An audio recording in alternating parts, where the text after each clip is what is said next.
pause right here. This moment is not by chance, not by accident, not by the scroll of algorithms or the whims of men. It is heaven itself that has pressed pause on everything surrounding you to capture your heart.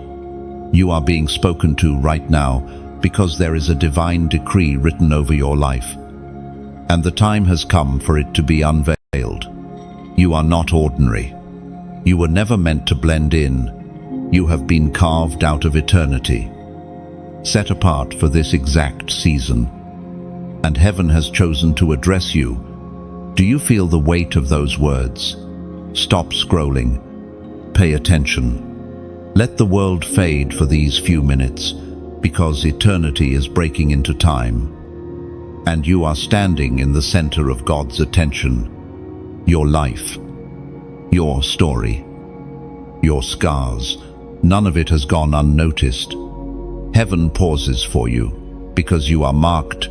Every step you've walked, every tear shed in silence, every moment when the weight was unbearable, heaven saw it all. You've wondered if God forgot you, if your prayers rose no higher than the ceiling, if your faith was in vain. Yet here you are, chosen and preserved, because you were never abandoned, even when storms raged and you staggered under the weight of trials. The hand of God shielded you from being utterly destroyed. You didn't even realize how close you came to collapse, but heaven sustained you. Listen closely. There have been countless times the enemy sought to silence you, to destroy you, to make sure you would never hear this message. But you survived, and the reason you are alive, breathing, hearing this word, is because you are a chosen one. You are heaven's evidence that the darkness has already lost. This message is not casual, it is a divine appointment. The Spirit of God thunders in your direction. Heaven is saying, do not despise your struggle, because out of it is coming your miracle. What others misjudged, what others mocked, what others could not see in you, heaven has treasured it. The very things you thought disqualified, you are the things God is now using to confirm your calling. You need to understand this. The enemy never fights what is empty. He only fights what is loaded with destiny. The intensity of your warfare has been the clearest confirmation that you are carrying something extraordinary. That's why you've been misunderstood. That's why rejection has followed you like a shadow. That's why doors seem to shut, even when you knocked with all your strength. Because you were never meant to settle in ordinary rooms, you were reserved for the throne room of destiny. And when you look back, you will realize that every locked door was heaven's mercy protecting you from lesser places. The rejection that pierced you was actually divine redirection. What looked like delay was training ground for strength you would need in the coming glory. Others may have settled for what was easy, but you could not, because your calling demands more. Even your loneliness has been a tool of God, chiseling away distractions so that your heart could beat in rhythm with heaven's assignment. As the prophet wrote in the scroll of Habakkuk, chapter 2, verse 3, the vision awaits its appointed time. Though it tarry, wait for it. It will surely come. Heaven has appointed your time, and though the waiting bruised you, your miracle is not delayed. It is released at the exact second heaven commands. Chosen one. This word is urgent. Not the urgency of fear, but the urgency of destiny. You cannot sleep through this. You cannot push it away. You cannot say, maybe later.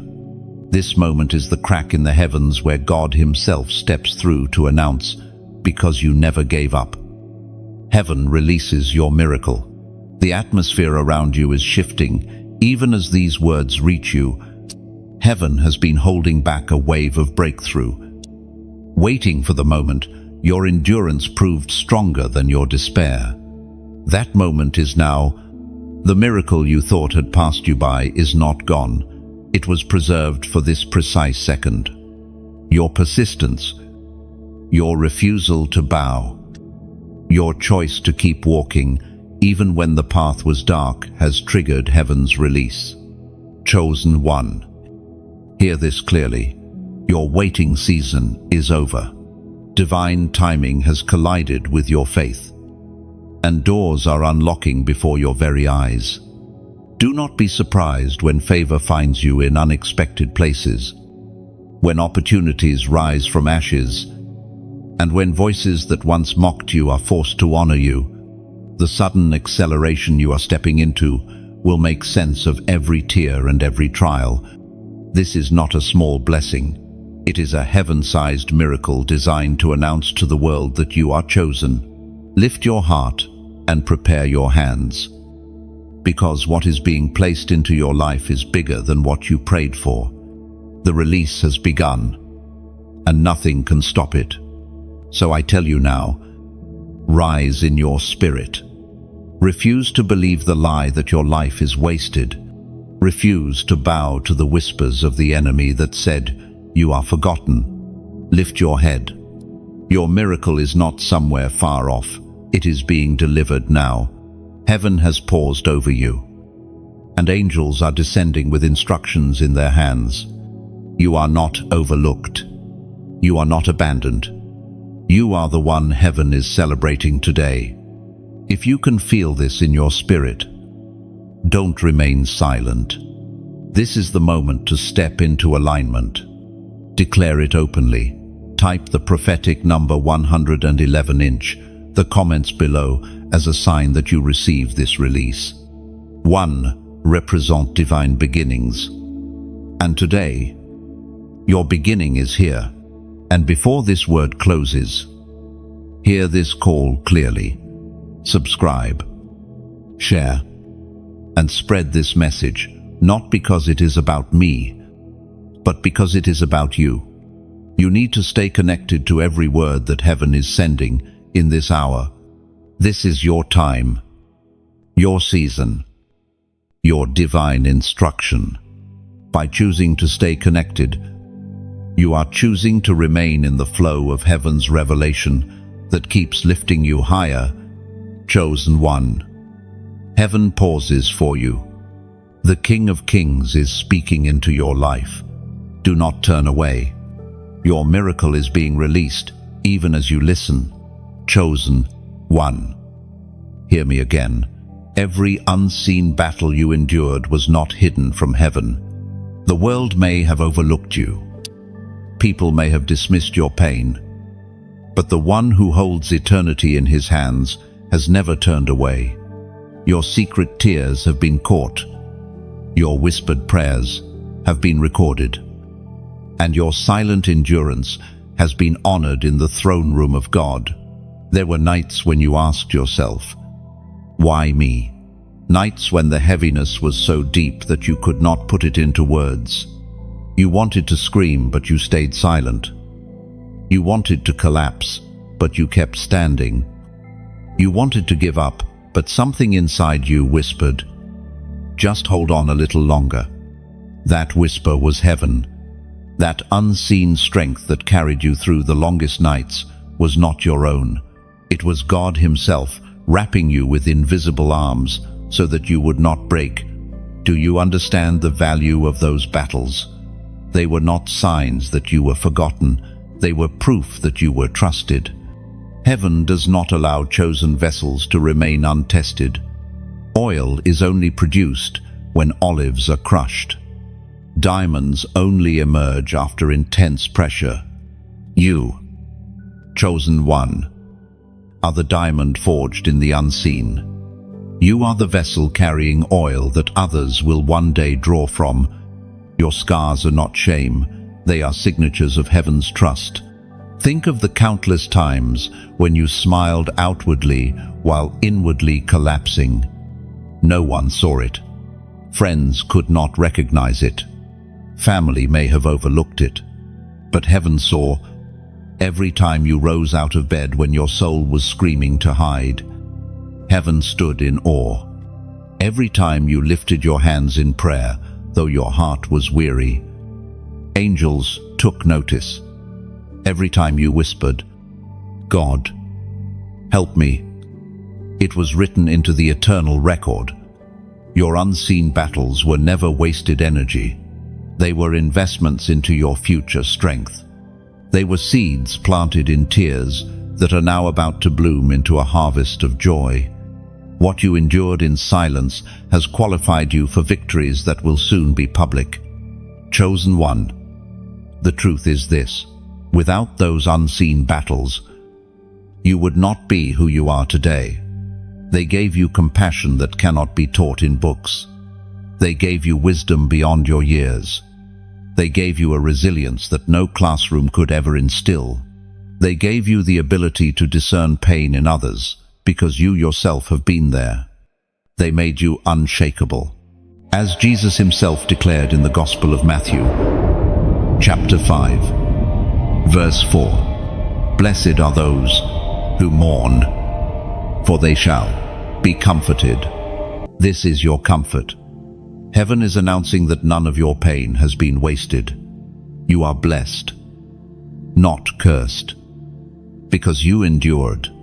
Comfort is coming, not the shallow comfort of men's words, but the deep comfort of heaven's embrace. Look carefully at your life. Can you not see the fingerprints of God in the places where you thought you were alone? That accident that almost happened but did not. That breakdown that almost consumed you, but somehow lifted. That betrayal that could have destroyed you, but ended up pushing you closer to your calling.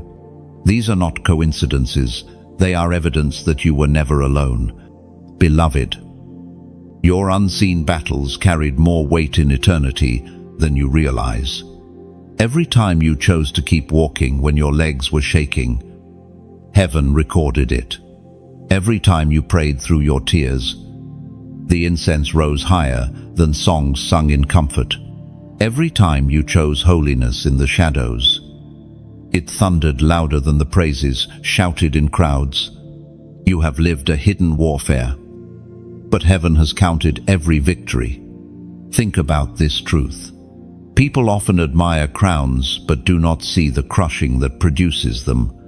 They love the fragrance of oil, but ignore the pressing of the olive.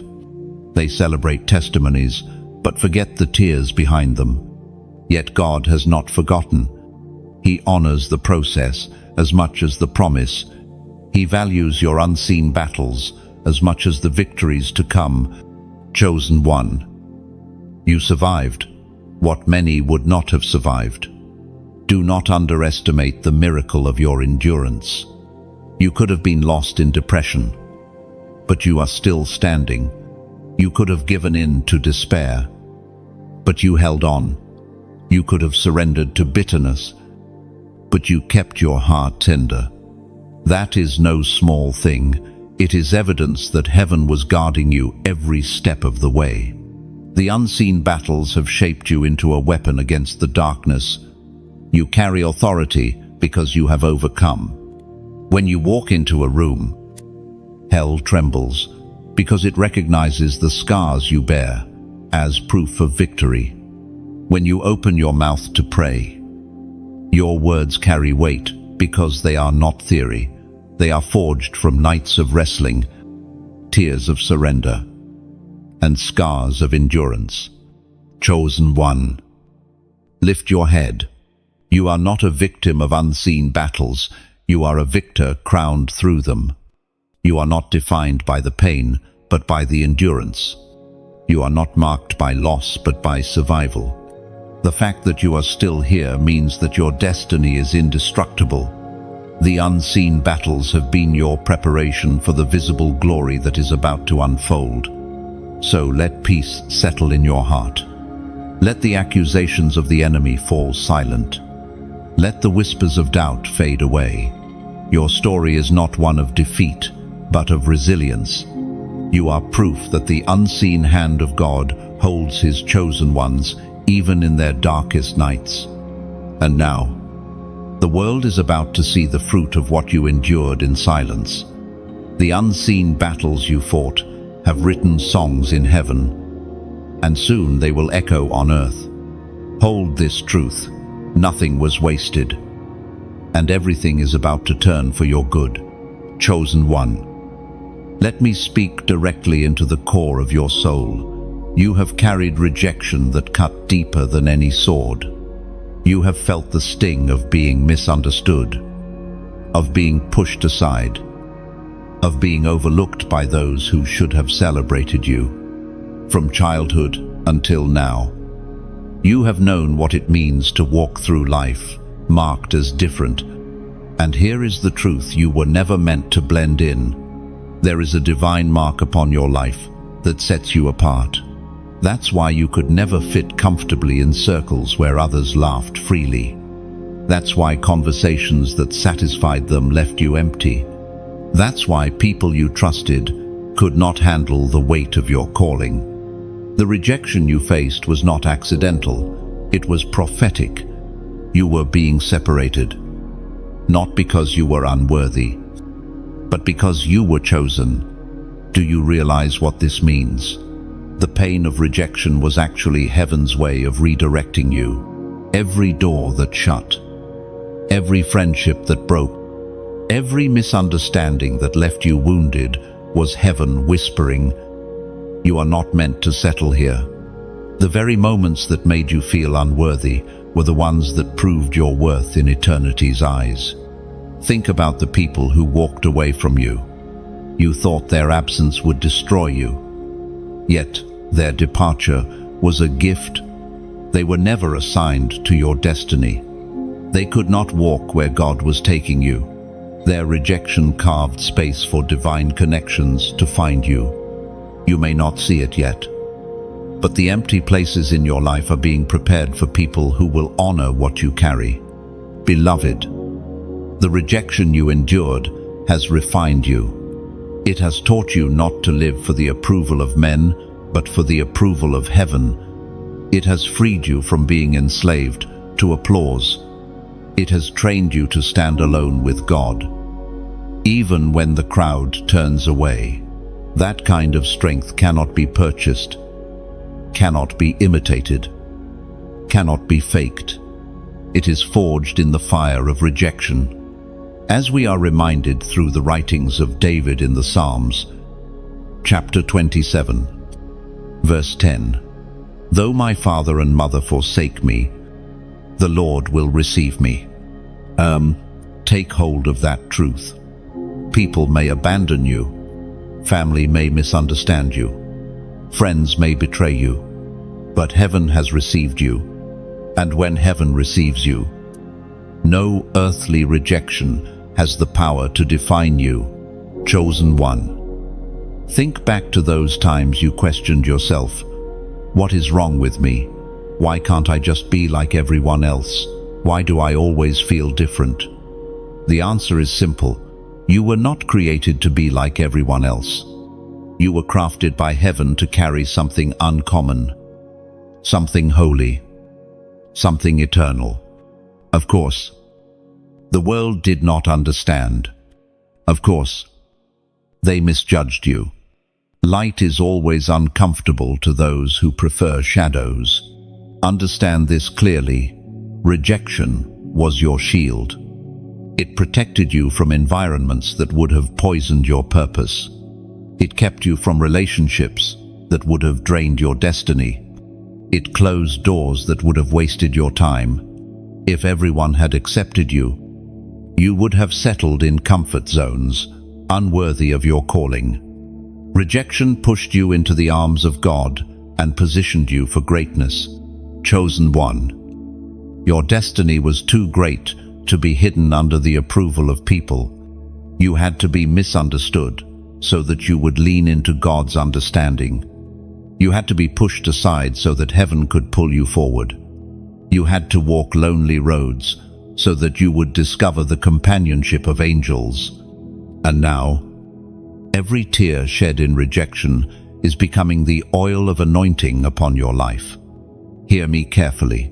The stone that was rejected becomes the cornerstone. The voice that was silenced becomes the trumpet of heaven. The life that was overlooked becomes the signpost of God's glory. You are that life. You are that chosen one. The very rejection you suffered is the proof that you are set apart for something greater than you imagined. And right now, I want you to declare your alignment. Type these words in the comments. I hear you. Write it. Not as a ritual, but as a prophetic declaration that you are listening to heaven above the noise of rejection. Let that short sentence echo your surrender. Because when you declare, I hear you, you are silencing every lie that rejection spoke over your life. You are saying, I choose the voice of heaven over the voices that abandoned me.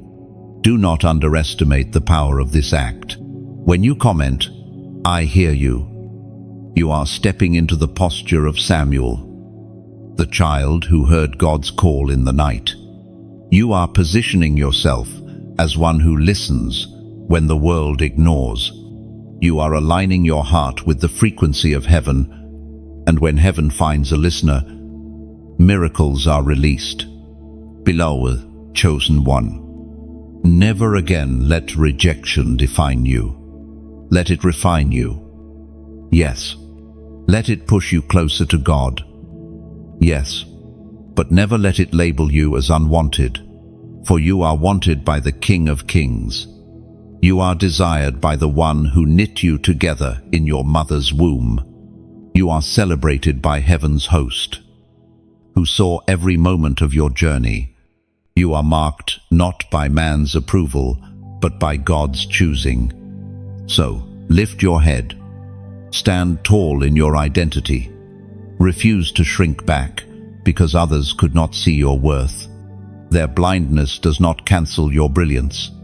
Their rejection does not erase your calling. Their silence does not silence heaven's voice. You are chosen. You are marked. You are sealed. One day, the same voices that dismissed you will witness your elevation. One day, the same people who overlooked you will see the glory of God upon you, and they will know this one was always chosen. Until then, hold your ground. Keep listening. Keep walking with heaven. And remember, rejection was never the end. It was the beginning of your miracle. Chosen one. Let us go deeper into the mystery of the weight you carried. Many will never know the burdens that sat upon your shoulders. To them, you looked ordinary. You looked strong. You looked like someone who had it all together. But only heaven knows how much pressure you endured in silence. Only God knows the heaviness you carried in your spirit while you smiled outwardly. From the very beginning of your journey, your life has been marked by responsibilities that others did not bear. You have carried the weight of family expectations, the silent pain of broken promises, the crushing pressure of battles that were not even yours to fight. You stepped into roles that others abandoned. You carried burdens that others dropped. You stood in the gap when others walked away. And though the weight sometimes bent your back and exhausted your heart, still you carried it.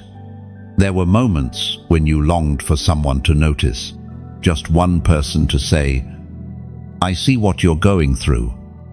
I see how much you hold. I see how tired you are. But often that recognition never came. Instead, you were expected to keep going, to keep being strong, to keep carrying. They did not understand that the smile you gave was often a mask, hiding tears. They could not see that your laughter sometimes disguised deep weariness. Yet heaven saw it all. Beloved, the weight you carried was never wasted. It was shaping you. It was teaching you. It was preparing you for a destiny that required endurance. Others could not carry what you carried because their assignment was different. But you were chosen to walk with heavier loads so that you could be strengthened for a higher calling. God trusted you with the weight. He allowed it because He knew you would not collapse beneath it. You may have staggered. Yes. You may have wept. Yes. But you endured. And that endurance is now your crown. Think of it this way. Every burden was like a stone placed upon your shoulders. Alone.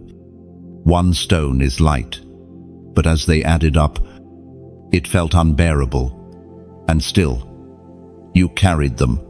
Some of those stones represented your own struggles, but many were not even yours. They belonged to those you loved. You carried the weight of their mistakes, their failures, their shortcomings. You stood in intercession for them, praying prayers they could not pray. You stood in gaps they did not even know existed. This is the calling of the chosen, to bear burdens not only for themselves, but for others. As the ancient words recorded in Galatians chapter 6, verse 2 remind us, carry each other's burdens, and in this way you will fulfill the law of Christ. Oh, chosen one, you have fulfilled this law more than you realize. You carried others when no one carried you. You prayed for them while no one prayed for you. You interceded in silence while you yourself were bleeding inside. You bore the weight, not because you wanted to, but because you were chosen to.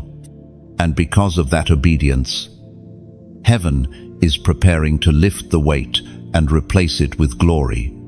The weight you carried was not punishment, it was preparation. It taught you to lean on God when human strength was not enough. It taught you compassion, because you know what it feels like to be heavy.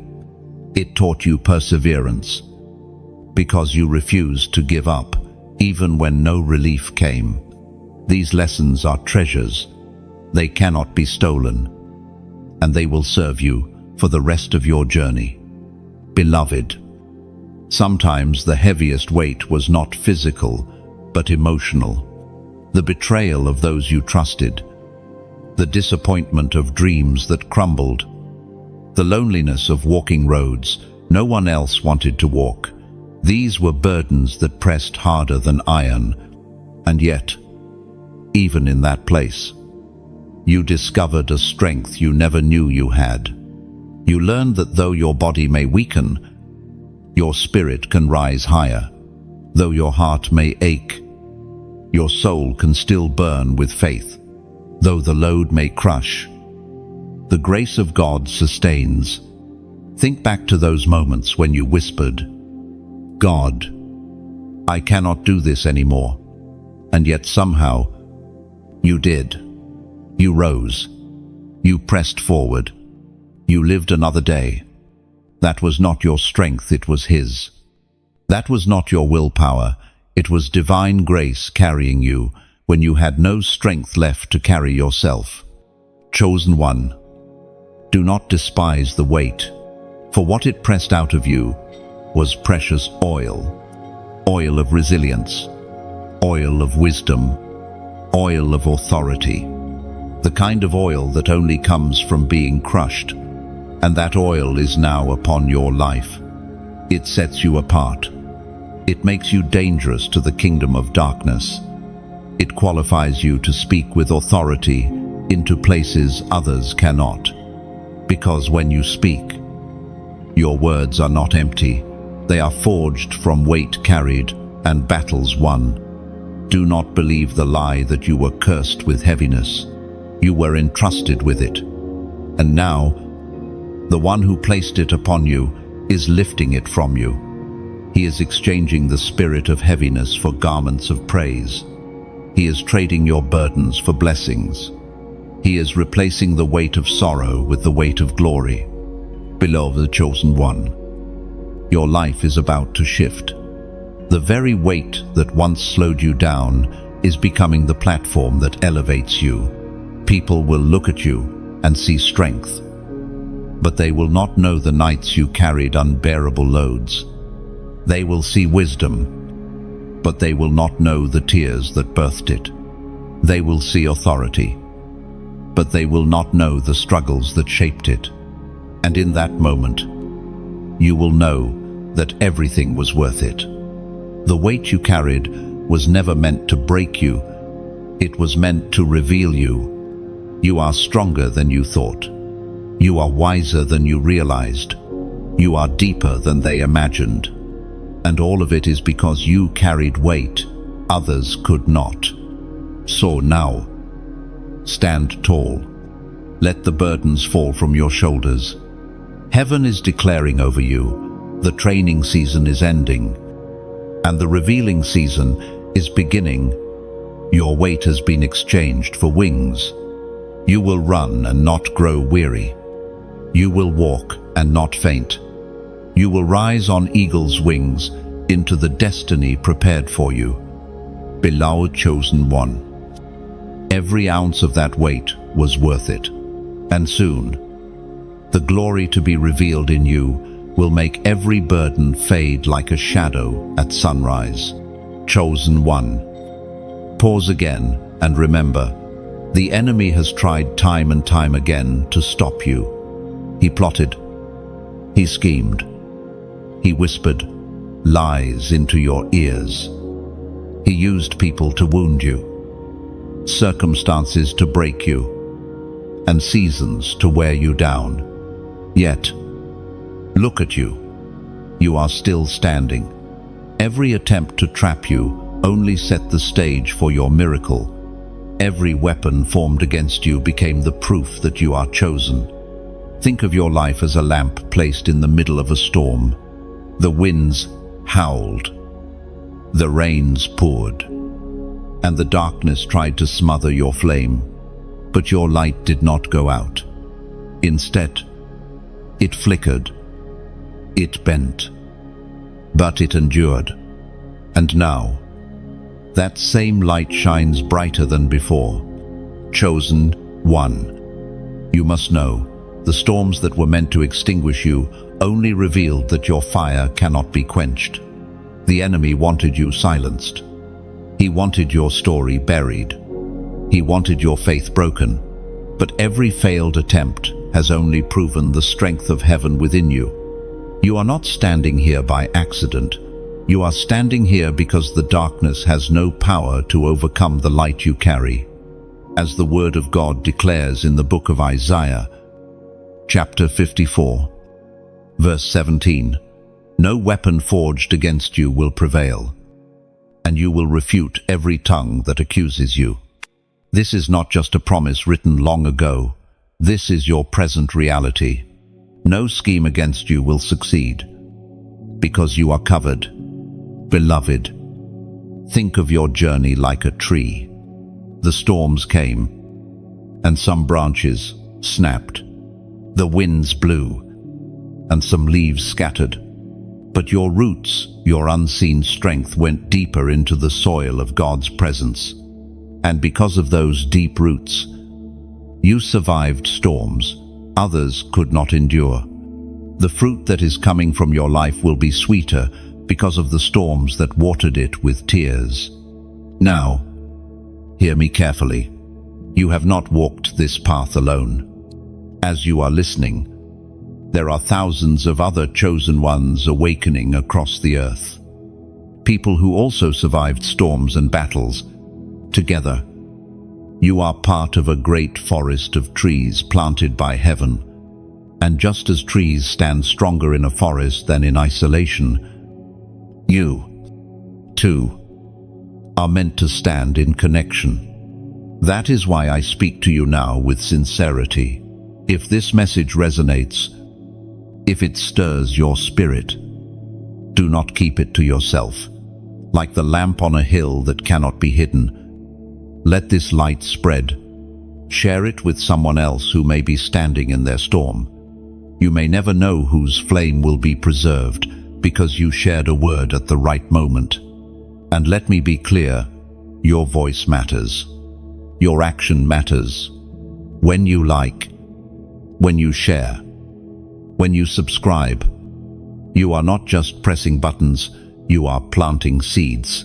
Every seed you plant allows this message to travel further, to reach the weary soul scrolling in despair, to interrupt the one who was about to give up. It may seem small to you, but in the eyes of heaven, it is eternal. Think of it as ripples in water. You throw a single stone, and the ripples spread wider and wider until they touch shores you cannot even see. That is what happens every time you share this message. Your action creates ripples in eternity. And yes, I speak also with humility. If you are led, consider sowing into this stream, donating as you are able, not out of compulsion, not out of pressure, but as an act of agreement with heaven. When you sow, you are not just giving, you are watering the soil that produces fruit in many lives. Your seed may be the rain that allows someone else's tree to flourish. I want you to see this clearly. When you subscribe, it is not about building numbers. It is about building an altar, a place where heaven speaks and chosen ones gather. When you share, it is not about algorithms. It is about aligning yourself with the mission of spreading light. And when you give, it is not about money. It is about partnership with God's assignment in this generation. Beloved, remember the widow who gave only 2 small coins. To the world, it looked like nothing. To heaven, it was everything. Why? Because she gave with sincerity. The same is true here. No act is too small when it is done with a willing heart. Chosen one, you have survived too much to live silently now. Your testimony is too precious to be hidden. Every attempt of the enemy to silence you has failed. And now heaven is urging you to let your voice echo. When you press like, it is your way of saying, I agree with heaven. When you comment, it is your declaration, I am part of this move. When you share, it is your ministry in action. When you donate, it is your seed of faith planted into eternal soil. Think again of the tree. When you sow into the soil of a tree, you don't see results overnight, but over time, the roots deepen, the trunk grows, and fruit appears in abundance. That is the power of your action here. Your seed today will become fruit tomorrow in the lives of countless others. And I must remind you again, you are not doing this for me. You are doing this for heaven's mission. You are aligning yourself with something larger than your own story. You are joining an army of chosen ones who refuse to let darkness have the last word. You are becoming part of a living testimony that will cover the earth with light. So, beloved, rise with courage. Do not let the enemy's failed attempts discourage you. They only prove that you are carrying something worth fighting for. Let your endurance now turn into expression. Let your survival now turn into testimony. Let your light now turn into a torch passed to others. Because every failed attempt of the enemy is heaven's announcement. This one cannot be stopped. And you are that one, chosen one. Let your spirit be still for a moment.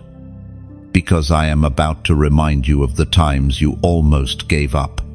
You know the moments I am speaking of, the nights when your pillow was soaked with tears, the mornings when you did not want to rise, the days when your soul whispered, I cannot keep doing this. You came so close to laying it all down, so close to surrendering to despair, so close to abandoning the very path heaven had written for you, but you did not give up, and that is why you are here. That is why you are hearing this word. That is why heaven has marked you for miracle release in this exact moment. Beloved, Your story is not the story of one who quit, it is the story of one who endured. And endurance is the language of heaven.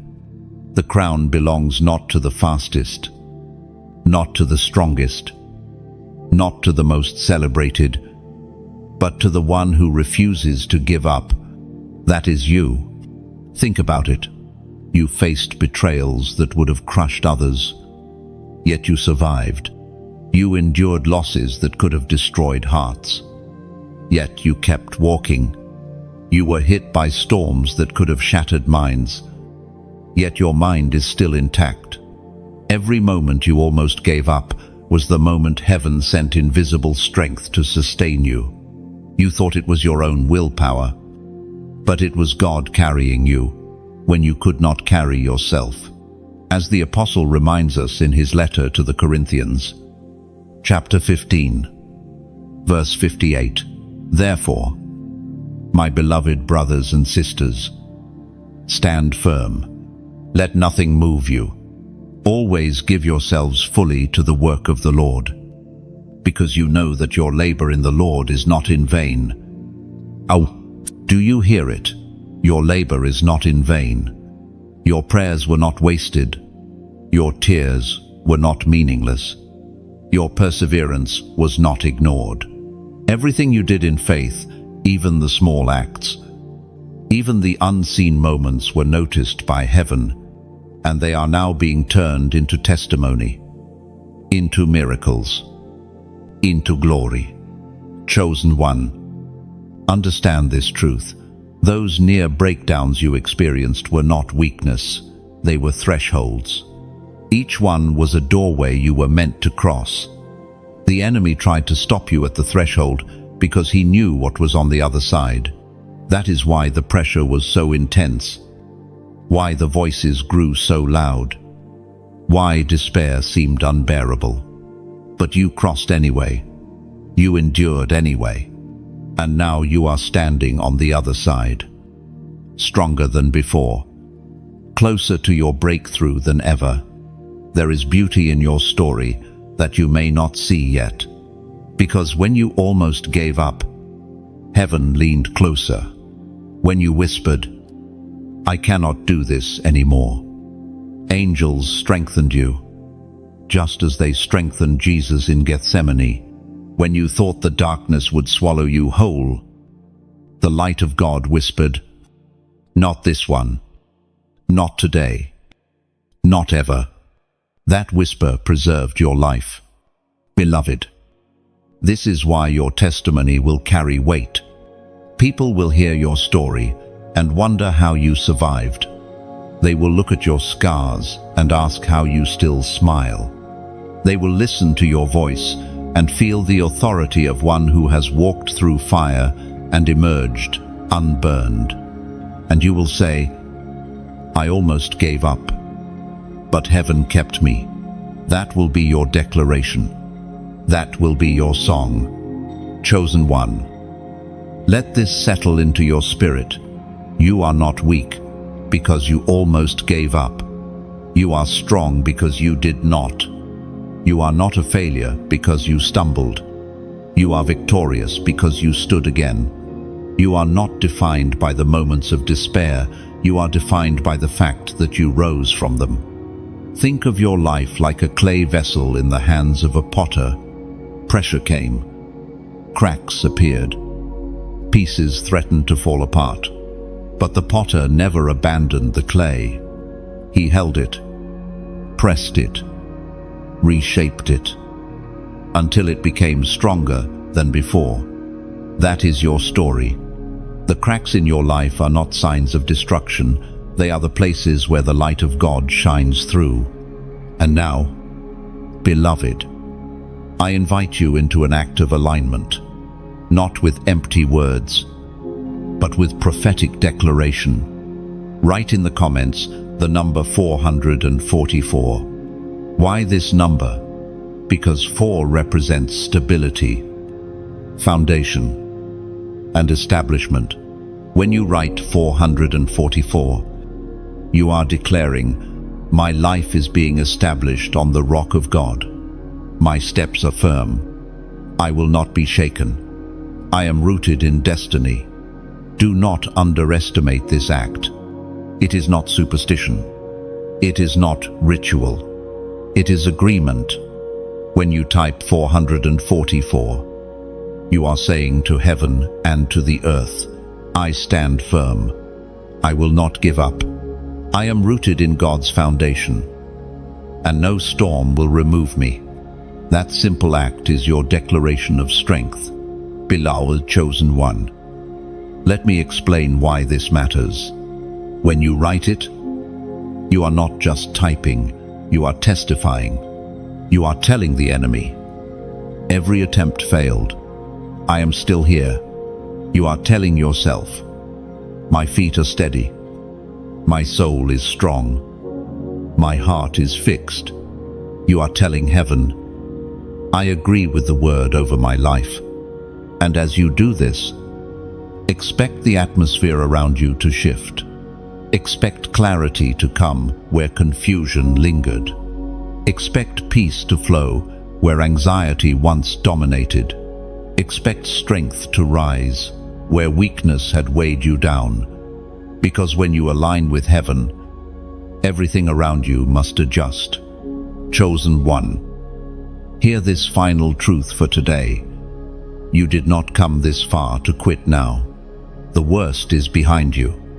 The breaking point has already been crossed. The miracle is closer than you think. Every time you almost gave up, you, unknowingly, stepped closer to your crown. Every tear you shed watered the soil of your breakthrough. And now, because you endured, you are about to see the fruit. So breathe deep. Stand tall. Lift your eyes. You are proof that endurance is possible. You are evidence that heaven keeps its chosen ones. And you are the living testimony that because you never gave up, heaven releases your miracle. Chosen one. Now, let us reflect on the strength you never knew you carried.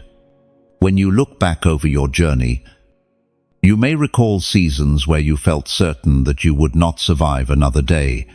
Yet here you are. The very fact that you are breathing, reading, listening, and standing today is evidence of strength that was hidden deep within you. Strength that you did not even know existed until it was called forth by trial. You see, strength is not revealed in comfort. Strength is born in pressure. The fire of affliction brought forth a resilience in you that peace never could. The storms you faced pulled something out of you that was always there but had never been tested. You thought you were weak, but God knew you were strong. You thought you were fragile, but heaven knew you were unbreakable. There were days when you said, I cannot take another step. Yet you took 10 more. There were nights when you whispered, I cannot cry another tear. Yet tears kept flowing. And somehow you woke up the next morning still breathing, still standing, still moving. That was not weakness, it was evidence of a deeper strength. A strength that only the chosen carry. Think about it like this. A seed looks small, fragile, and powerless when buried under heavy soil. But under the pressure of the earth, that seed begins to push, to crack open, to stretch upward toward the light. Its hidden strength is revealed only when the soil presses hard against it. You, chosen one, are that seed. Life buried you under disappointments, betrayals, losses, and storms. But instead of suffocating, you pushed, you pressed upward, you grew, and now you are breaking through the surface with new life. Beloved, this strength is not human in origin, it is divine. It is the strength of God within you, the breath of heaven sustaining you. That is why you did not collapse when the weight became unbearable. That is why you did not lose your mind when the attacks grew relentless. That is why you are still alive, despite every attempt of darkness to destroy you. You carry divine strength. As it is written in the book of Philippians, chapter 4, verse 13, I can do all things through Christ who gives me strength. This verse is not mere poetry. It is your testimony. The all things you have done, surviving heartbreak, enduring loss, pushing through despair, carrying burdens were not done by your strength alone, but by the strength of Christ within you. Chosen one. Sometimes you underestimated yourself because you only measured your strength by how you felt. You felt tired, so you thought you were weak. You felt afraid, so you thought you lacked courage. You felt broken, so you thought you were beyond repair. But strength is not the absence of weakness. Strength is the decision to rise in spite of weakness. Strength is the refusal to quit, even when quitting looks easier. Strength is what you proved every time you showed up when you wanted to disappear. Do you know what makes you dangerous to darkness? It is not that you never felt pain, but that pain could not stop you. It is not that you never felt fear, but that fear could not paralyze you. It is not that you never fell, but that falling never kept you on the ground. The strength of a chosen one is not in avoiding the blow, but in rising after the blow has landed. Beloved, you may not see yourself as strong, but heaven calls you mighty. Angels have witnessed your battles and marveled at your endurance. The enemy has thrown his fiercest weapons at you, and you are still here. That survival itself is strength. Your ability to still believe after disappointment, to still love after betrayal, to still hope after despair, that is supernatural strength. Think of the fire you walked through. The flames licked at your faith. The smoke clouded your vision. The heat threatened to consume you. Yet you walked out, not burned, but purified. Just as the 3 Hebrew men emerged from the furnace without the smell of smoke, so you too carry evidence of strength that defies explanation.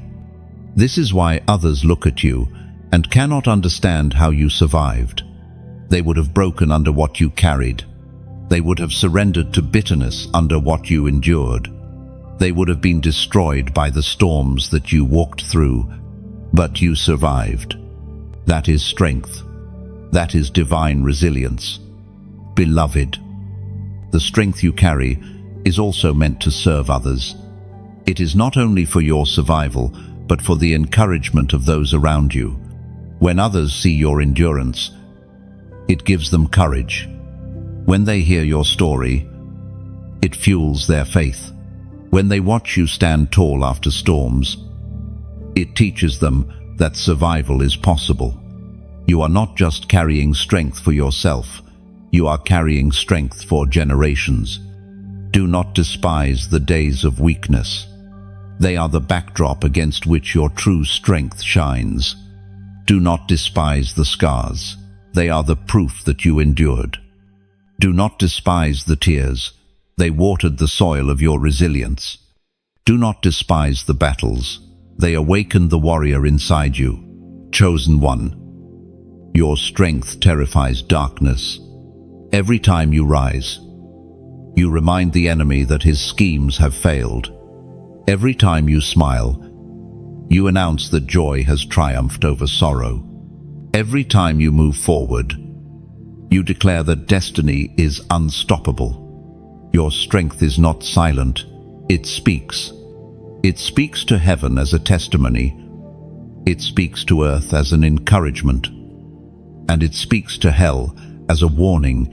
And now, beloved, you are stepping into a season where that strength will no longer be hidden. The battles you fought in secret will soon be revealed as victories in public. The endurance you carried privately will shine as glory openly. The strength that once held you together in silence will now carry you into the spotlight of destiny. So lift your head and see yourself as heaven sees you, not as broken, but as unshakable, not as weak, but as mighty, not as abandoned, but as chosen. The strength you never knew you had has carried you this far, and it will carry you further still. Chosen one. There is something sacred that you must understand about the delays you have endured. You have prayed. You have waited. You have asked, "When? Lord, how much longer? Why not now?" And the silence of heaven often felt like rejection. The unanswered prayers felt like closed doors. The prolonged seasons felt like endless wilderness. But I tell you with certainty, the delays you experienced were never denials. They were alignments. In the kingdom of heaven, timing is everything. The same seed planted in winter will die. Yet, if that same seed is planted in spring, it will flourish. The soil, the season, and the environment must align for life to bloom. In the same way, your destiny has always been tied to divine timing. What you perceived as delay was heaven waiting for alignment for you, for your circumstances, and for the people connected to your calling. Think of Joseph, sold into slavery, betrayed by his brothers, forgotten in prison. If he had been released too early, his gift would not have been positioned to interpret Pharaoh's dream. If he had been elevated before the famine, his wisdom would not have saved nations. His delay was divine. It was not a punishment, but a preparation. And when the moment arrived, everything aligned, and Joseph was lifted in a single day from prison to palace. Beloved, your story carries the same pattern. The doors that remained shut were not doors of rejection, they were doors that were not yet ready to open. The relationships that did not last were not failures, they were misalignments, heaven removed. The opportunities that slipped away were not losses, they were diversions from lesser paths. As was spoken in the sacred texts of old. Chapter 3, verse 1, there is a time for everything, and a season for every activity under the heavens. This truth has governed your journey. Your time is written in eternity's calendar, and nothing can erase it. Chosen one.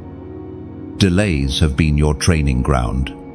They stretched your patience, refined your faith, and forced you to trust God beyond your understanding. Without those delays, you would not have developed the resilience you now carry. Without them, your roots would not have grown deep enough to hold the weight of the glory that is coming. Consider this: a tree that grows too quickly without deep roots will collapse in the storm, but a tree that grows slowly, pushing its roots deep into the soil, will stand firm, no matter how fierce the winds blow. You, beloved, are that tree. Heaven slowed your growth not to punish you, but to root you deeply in His presence. The delays were also divine shields. Had God answered some of your prayers in the timing you wanted, those very blessings would have crushed you. The job you longed for would have consumed you. The relationship you begged for would have broken you. The opportunity you thought you needed would have distracted you. Heaven loved you too much to release what would harm you. And so God said, "Not yet, beloved." It takes maturity to see the blessing in "not yet." When you were younger in faith, you saw delays as denial. Now you can see them as protection. You can look back and thank God for the doors that never opened, because you understand that they would have led to destruction. The beauty of divine delay is that when the moment of alignment comes, everything happens quickly. Years of waiting suddenly collapse into moments of acceleration. What you thought was lost is restored in double measure. What you thought was gone forever reappears better than before. One day of God's favor outweighs 1,000 days of waiting. Chosen one. Can you feel it? The delays in your life are nearing their end. The alignment is happening. What was once not yet is turning into now. Heaven has been arranging pieces behind the scenes, preparing hearts, shifting circumstances, moving people into place. And now, like dominoes, everything is falling into alignment. Do not despise the years of waiting, for they were the foundation of what is being built. Do not resent the time you thought was wasted, for it was invested in your preparation. Do not fear that you have been forgotten, for heaven never lost sight of you. Your name has been written in the book of destiny, and the time appointed is approaching. Beloved, you must also know this: the divine delays taught you empathy. Because you waited, you can now walk with others who are waiting. Because you endured silence, you can now comfort those who feel unheard. Because you held on to hope through delay, you can now speak with authority to those on the edge of despair. Your testimony will not only glorify God, but also strengthen others. Think of the butterfly. Before it spreads its wings in beauty, it must remain in the cocoon far longer than it desires. To the butterfly, the cocoon feels like imprisonment. To heaven, the cocoon is preparation. Without the delay of the cocoon, the butterfly's wings would be too weak to fly. Without your delays, your wings would not be strong enough to soar into destiny. So, beloved chosen one, stand in peace. Your waiting has not been wasted. Your delays have not been denial. Your unanswered prayers have not been ignored. They have been preserved for the moment of perfect alignment. Soon, you will step into a season where everything begins to make sense.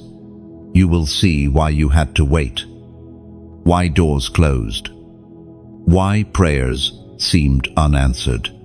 And when that day comes, you will not regret the waiting. You will lift your voice and say, "It was worth it." Every delay was worth the glory that has now been revealed. Until then, carry this truth in your heart. You are not late. You are not behind. You are right on schedule, for your times are in God's hands, and His timing is always perfect. Alarms ringing deep inside. You could not explain it. You could not reason with it. But something in you knew, I must be careful here. I cannot step that way. Something is wrong. Those alarms were not random anxiety.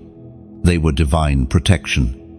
Every time you felt that sudden hesitation in your heart, it was heaven guarding you from a trap. Every time you sensed heaviness in a conversation or an uneasiness in a decision, it was not weakness, it was discernment. You carry within you the Spirit of God, and that Spirit has been alerting you again and again. Beloved, understand this. You are chosen, and chosen ones cannot move like everyone else. While others run recklessly into danger, you feel alarms that stop you in your tracks. While others ignore the whispers of conscience, you cannot silence the voice of heaven within. You have felt it when you were about to enter relationships that would have broken you. You felt it when you stood at doors that seemed promising but were poisoned. You felt it when you were tempted to take shortcuts that would have destroyed your destiny. Do you see now how many traps you escaped? The alarms you once resented saved you. They were the reason you did not end up where the enemy wanted you. They were the reason you are still alive, still whole, still aligned. Heaven's alarms are not against you, they are for you. As the prophet Elijah spoke, as recorded in the first book of Kings, chapter 18, verse 21. How long will you waver between two opinions? If the Lord is God, follow him. If Baal, follow him. These words echo even now. Heaven is reminding you not to ignore the alarms. You cannot waver when the Spirit is speaking. Beloved, the alarms were heaven's way of saying, choose carefully, stay awake, guard your destiny. And though you may have resisted at times, deep inside, you knew the alarms were true. Think of them like a lighthouse on the shore. Ships at sea may see the flashing light and think it is just a nuisance, but to the captain who understands, that light is life. It warns of rocks ahead. It preserves the vessel. It saves the journey. Your alarms were lighthouses. They kept your soul from crashing against hidden dangers.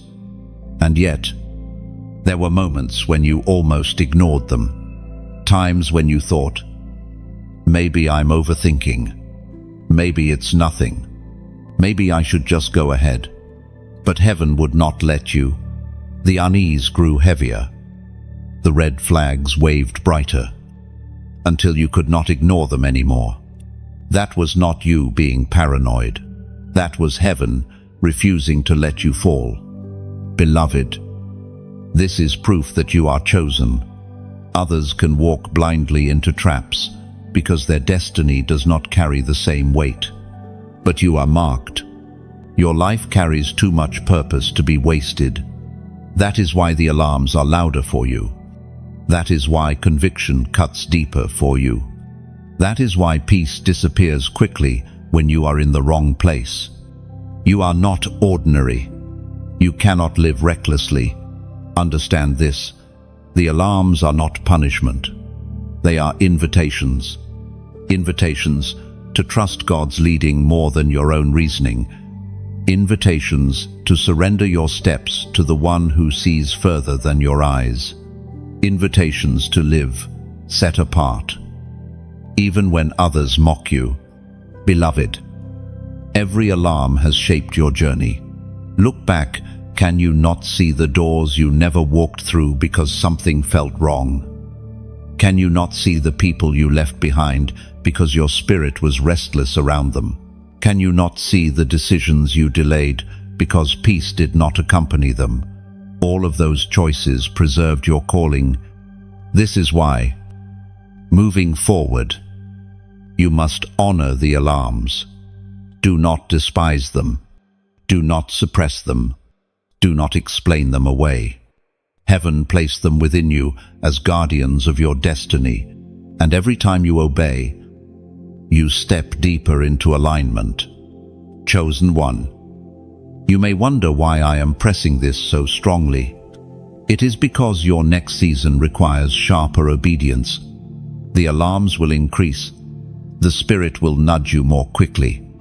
The path ahead carries great reward, but also great traps, and only those who heed the alarms will remain on course. So, I tell you with clarity, when you feel the unease, pause. When peace disappears, wait. When the alarms sound, do not move until heaven gives you release. Your obedience will be your shield. Now, I want you to declare this alignment openly. Write these words in the comments. I choose truth. Only 3 words, but they carry eternal weight. Write them as your declaration that you will no longer ignore the alarms. Write them as your vow to follow the voice of God above every other voice. Write them as your surrender to truth. Even when lies seem easier, do not see this as a mere exercise. When you type those words, you are making a covenant with heaven. You are saying, I will not waver. I will not silence the alarms. I will walk in truth, no matter the cost. And heaven hears that declaration. Angels record it. The enemy fears it. Beloved, never forget, the alarms are love. They are proof that you are watched, guarded, chosen. They are the reason you are still here today, and they will continue to preserve you as you walk forward into the miracle that has been promised. Hold this truth in your heart. The Spirit within you is your lighthouse, and as long as you follow its light, you will never be shipwrecked. Chosen one. Every hidden battle you have fought in silence is about to become a public testimony. The victories that no one clapped for, the prayers no one heard, the tears no one noticed, heaven has kept record of them all. And now, the reward for what you overcame in secret is about to shine openly. Think of it like this. A seed germinates in the dark soil. No one sees the pushing, the splitting, the struggle to reach for light. To the human eye, nothing is happening. But beneath the surface, life is breaking forth. And then one day, without warning, the green shoot pierces the soil, visible to everyone. That is your story. What was hidden in the soil of suffering is now breaking forth into the open air of victory. The world may not know the depth of what you carried, but they will know the weight of your crown. People will look and say, how did this one survive? How did they endure? And you will know the answer, because God was with me in the hidden place. Beloved, the victories you won in silence were never wasted. When you chose prayer instead of bitterness, that was victory. When you chose forgiveness instead of revenge, that was victory. When you chose to keep walking instead of collapsing in despair, that was victory. You may not have received applause in those moments, but heaven erupted in celebration. And now, the fruit of those hidden victories is about to manifest. As Scripture says in the Gospel of Matthew, chapter 6, verse 6, when you pray, go in, close the door, pray to your Father unseen. Your Father, who sees, will reward you. This is your promise. What you did in secret is about to be rewarded openly. Beloved, I must speak to your heart with sincerity. If this word resonates with you, let it not stop with you. You are like a lamp placed on a stand. Its purpose is to give light to everyone in the house. When you press like, you are not just interacting with a screen. You are adding oil to this lamp so it shines further. When you share, you are passing the flame to another who may be stumbling in darkness. When you subscribe, you are planting your feet in a circle of light that keeps growing stronger. And if you feel led to sow, to donate, do it not as a transaction, but as a planting. Imagine a field. Each seed sown into the soil may look small, but in time, it grows into a harvest that feeds many. That is what your donation does. It waters this field so the word can continue to reach more souls, more weary hearts, more chosen ones who need strength for their journey. Your like is a candle. Your share is a torch passed forward. Your subscription is a stake in the ground, saying, I belong to this move of heaven. Your donation is a seed of rain that makes the harvest possible. All of it matters. All of it multiplies. Beloved, understand that your hidden victories were never just about you. They are testimonies meant to strengthen others. You may never know who is waiting on the other side of your obedience, who is scrolling right now in despair, who is whispering, "God, give me a sign." And when you share, that person's cry may be answered. When you sow, that soul may be reached. When you subscribe, you stay connected to the flow of words that could sustain not just you, but those you love. I am speaking to you with reverence, not pressure. This is not about building numbers. It is about building altars. It is not about money. It is about mission. It is not about me. It is about the kingdom. Heaven is raising an army of chosen ones who refuse to let darkness win. And your action, your simple, sincere action, is part of that rising. Think of Noah building the ark. Every piece of wood, he added, every nail he hammered, seemed small, but together they formed the vessel that preserved life. Your action is like that. Each like, each share, each seed, each subscription is another plank in the ark. Together, we are building something that will carry many through the storms of this generation. Beloved, your hidden victories have already made you stronger.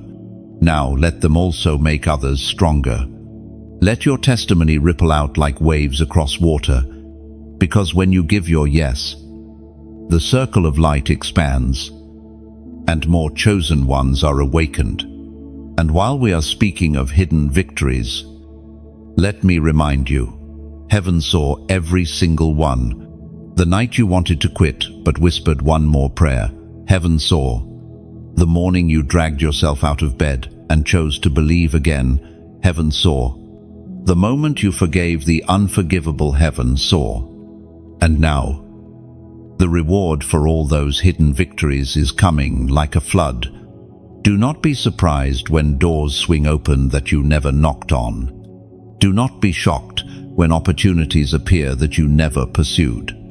Do not question when favor finds you in unexpected places. These are the visible rewards for the invisible victories. Beloved, lift your heart with expectation. For just as a harvest always follows sowing, your season of reaping is arriving. And as you stand in awe of what unfolds, remember that none of it was wasted. The hidden prayers, the secret battles, the quiet endurance, all of it has led you to this moment. So now, stand tall. Let your light shine. And if this word has touched you, let your action become part of the testimony. Let your like, your share, your subscription, your seed be your declaration that you are not just a listener, you are a vessel carrying light to others. Because just as your hidden victories are being revealed, your hidden actions of faith, small though they seem, will multiply into victories for countless others. Chosen one. There is a holy shift taking place in the unseen realm, and you are standing right in the middle of it. You may not perceive it with your natural eyes, but in the spirit, movements are unfolding that are aligning your path for breakthrough. Heaven is rearranging, reordering, and repositioning everything around you for your good. The very atmosphere is heavy with divine activity. And this shift is the evidence that your season is changing. Sometimes the greatest transitions of your life happen quietly. There are no trumpets, nor announcements, no visible signs at first. But suddenly, you notice that what used to weigh you down no longer has the same power. Suddenly, you realize that doors once sealed shut begin to loosen. Suddenly, you sense peace in places where chaos reigned. That, beloved, is the shift in the atmosphere. It begins invisibly, but manifests undeniably. Think of a storm on the ocean. Long before the sky grows dark or the waves begin to rise, sailors feel the subtle change in the air. The pressure shifts. The wind changes direction. And though nothing is visible yet, they know the storm is coming. In the same way, heaven's shift often begins subtly, almost imperceptibly, until it manifests openly. Right now, you are in that stage where the winds of change are moving, and soon the full manifestation will be undeniable. Beloved, this is why the heaviness you felt in past seasons is beginning to lift. The night is making way for dawn. The silence is giving way to the sound of breakthrough. The atmosphere is testifying that the old season has expired and a new one is rising. And because you did not give up in the night, you will walk in the light of this dawn, as it is written in the book of Isaiah, chapter 43, verse 19. See, I am doing a new thing. Now it springs up. Do you not perceive it? I am making a way in the wilderness and streams in the wasteland. Dumb, this new thing is not coming. It has already begun. Can you perceive it? Look closely. The evidence is there in the subtle changes around you. The dryness is beginning to soften. The wilderness is beginning to show signs of life. The wasteland is beginning to shimmer with streams of refreshing. These are not coincidences. These are signals that heaven is shifting the atmosphere in your favor. Beloved, sometimes this shift feels uncomfortable. Old relationships fall away.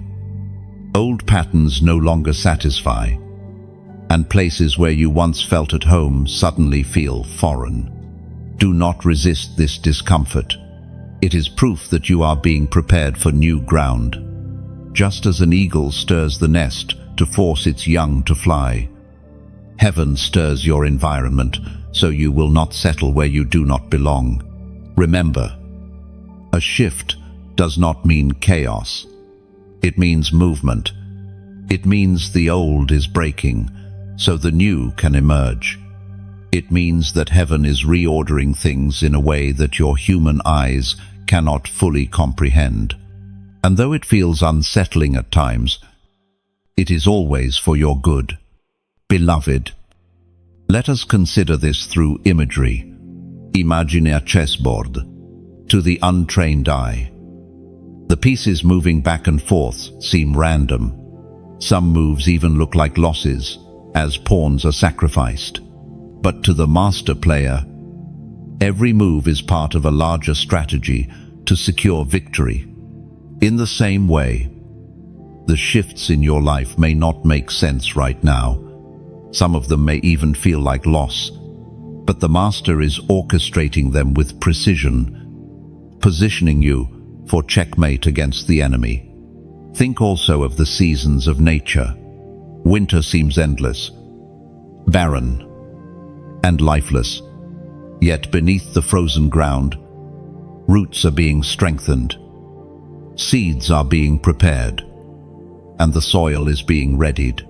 Then, suddenly, spring arrives, blossoms appear, fruit emerges, and what was hidden bursts into visibility. That is how this divine shift works. You may have endured a long winter, but spring has already been set in motion. Beloved, this shift in the atmosphere also means that resistance will intensify before release. Have you noticed how battles sometimes grow fiercer right before breakthrough? That is because the enemy senses what is coming. He knows that heaven has already spoken your release, and he thrashes like a cornered serpent. Do not be afraid of this resistance. It is confirmation. Darkness always fights hardest when the dawn is near. Your role in this shift is simple. Remain steady. Do not let fear pull you back. Do not let doubt silence your faith. Do not let weariness cause you to surrender. The shift is not asking you to perform. It is asking you to believe. Heaven is doing the heavy lifting. Your responsibility is to stand in faith and receive what is unfolding. Chosen one, your prayers have contributed to this shift. Every whisper, every tear, every declaration has moved the atmosphere. Prayers do not evaporate, they accumulate. They gather in bowls before the throne of God until the appointed time when they are poured out as answers. This shift is partly the result of your persistent prayers. You thought heaven was silent, but heaven was storing, and now the bowls are tipping, and the answers are being released. Beloved, you may not fully recognize it yet, but your life is already carrying the fragrance of this change. Peace is visiting you more frequently. Hope is stirring again in your heart. Your spirit feels lighter. These are early signs of the shift. Cherish them. Celebrate them. They are the first fruits of what is coming. Understand this clearly. The shift in the atmosphere is irreversible. Once God declares a new season, no power of darkness can return you to the old. You may feel echoes of the past trying to drag you back, but they have no authority. The door behind you has closed. The way forward is open. Heaven has already spoken, and the atmosphere has already shifted in agreement. Beloved, chosen one, stand in awe of this. The God of eternity has bent the fabric of time to align with your destiny. The angels have been dispatched to orchestrate details in your favor. The Spirit within you is testifying that change has come. Do not resist it. Do not fear it. Embrace it. And remember this, every shift requires faith to step forward.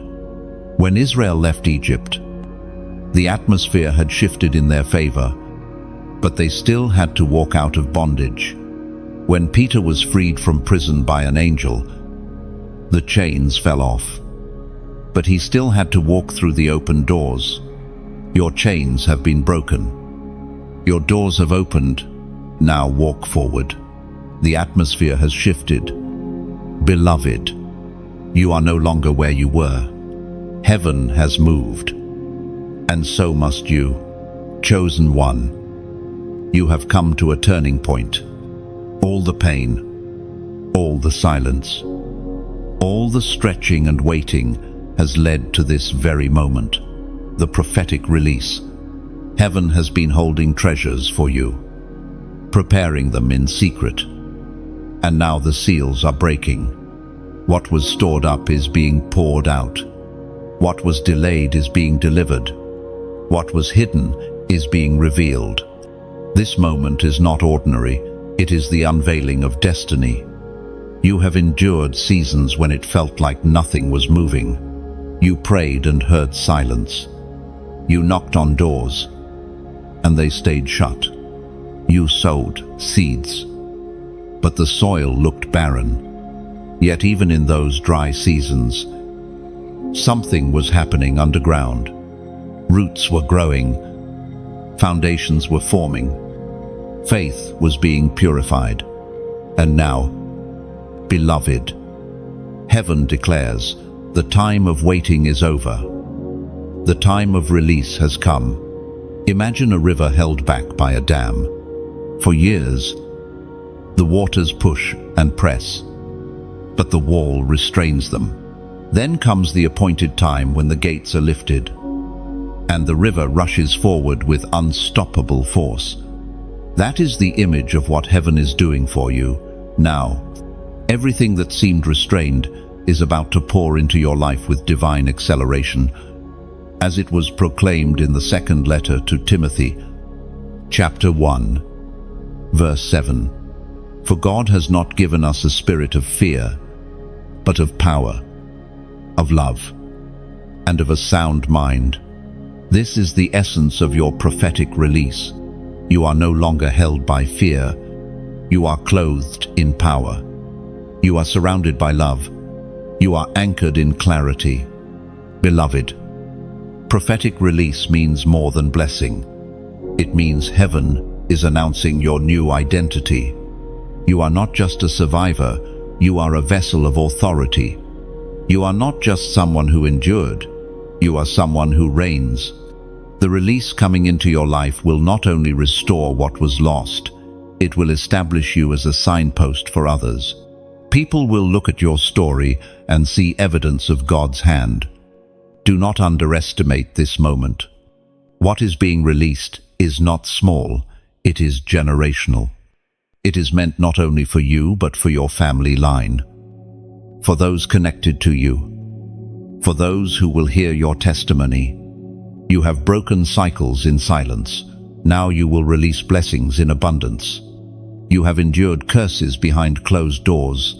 Now you will unlock favor in the open. Beloved chosen one, hear this clearly. The prophetic release means that what once resisted you must now serve you. The ground that refused to yield must now produce harvest. The doors that stayed sealed must now swing wide. The people who dismissed you must now watch as you rise. Heaven has shifted the balance, and everything is turning in your favor. But understand this, release comes with responsibility. What you receive is not only for your comfort, but also for your calling. The oil being poured over you is meant to flow through you. You will carry breakthrough not only for yourself, but for others. You will release peace where there is chaos, light where there is darkness, and hope where there is despair. This is why your release is called prophetic, because it speaks not just of your future, but of the future of many. Consider the story of Elijah when rain returned to the land after years of drought. The prophet spoke the word, and though the sky was empty, he knew release was coming. He sent his servant to look again and again until the cloud appeared, small as a man's hand, yet it signaled a storm of abundance. Beloved, your cloud has appeared. The small signs you have begun to notice, moments of favor, glimpses of peace, sparks of opportunity, are the hand-sized cloud announcing a flood of release. You may wonder, how will I carry this? Am I ready? But the truth is, the waiting prepared you. The pain purified you. The delay refined you. You are ready. Even if you feel inadequate, prophetic release does not depend on your perfection. It depends on God's timing. And His timing has arrived. Beloved, I invite you to step into alignment with this release through a simple prophetic act. Write the number 555 in the comments below. Why 555? Because 5 is the number of grace, and a 555 is the fullness of grace multiplied. By declaring 555, you are saying, I step into the fullness of God's grace for this season. I receive the release, not by my strength, but by His grace. I walk in overflow. When you write it, you are not just typing, you are testifying. You are joining heaven's decree with your own declaration. You are saying, I agree with the release over my life. I align with the grace being poured out, and heaven responds to agreement. Beloved, do not miss this. Prophetic release means that everything shifts. What once was scarce becomes abundant. What once was delayed is delivered. What once was broken is healed. This is not a promise for another generation. It is for you. Now, lift your heart and receive it. Open your hands and welcome it. For heaven has spoken, and the word over your life is released. Chosen one, lean in closely. For this is the moment to understand the covenant you walk in. You are not drifting through life without anchor, nor stumbling forward without guidance. You are sealed with a promise that cannot be broken. written by the hand of God Himself. A covenant is not like the fragile agreements of men, built on shifting emotions or temporary convenience. A covenant is eternal, sacred, and unshakable. And you, beloved, are bound in covenant with heaven. From the beginning, your life has been marked by divine intention, even when you did not know it, even when you wandered, even when you doubted. The covenant held you, like a child who strays but is tied to the hand of a loving parent.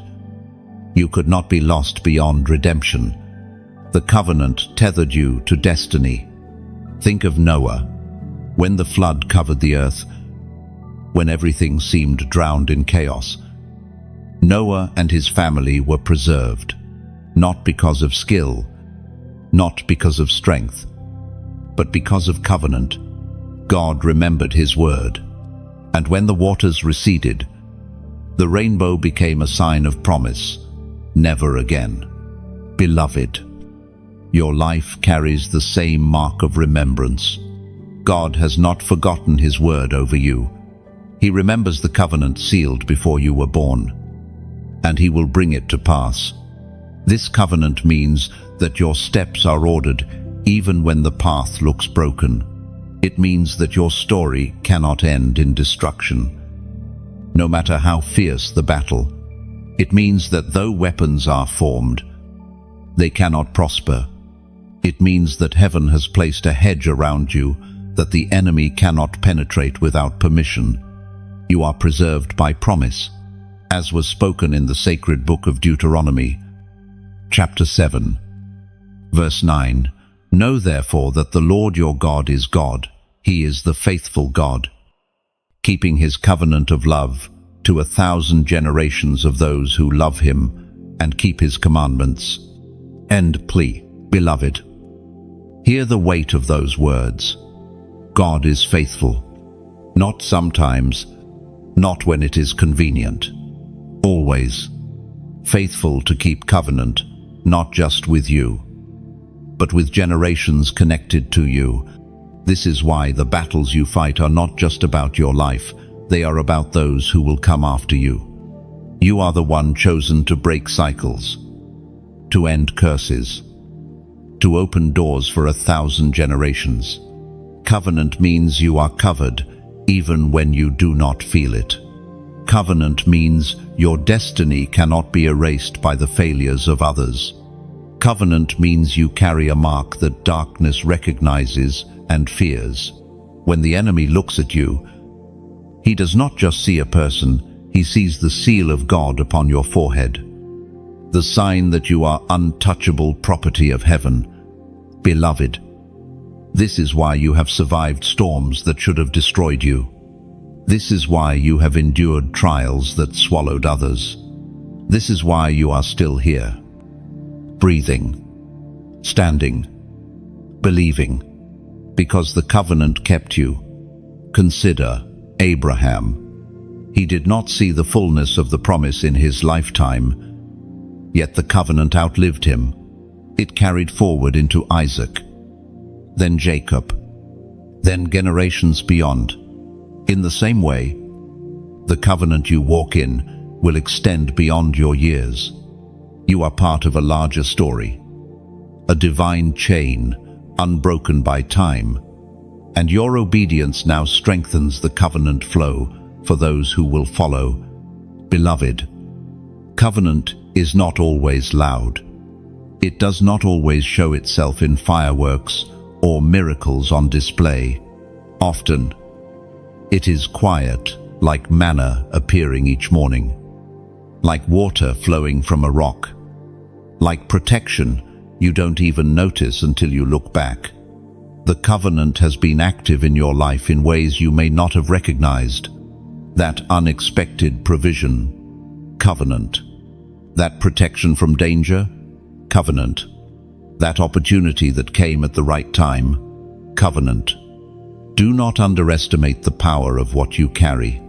Many live without anchor, tossed about by circumstances, defined by failures, bound by curses. But you are different. You are chosen. You are sealed. You are bound by covenant. And that covenant is not with fragile man, but with the unshakable God. Beloved, the covenant also brings responsibility. It calls you higher. It reminds you that your life is not your own.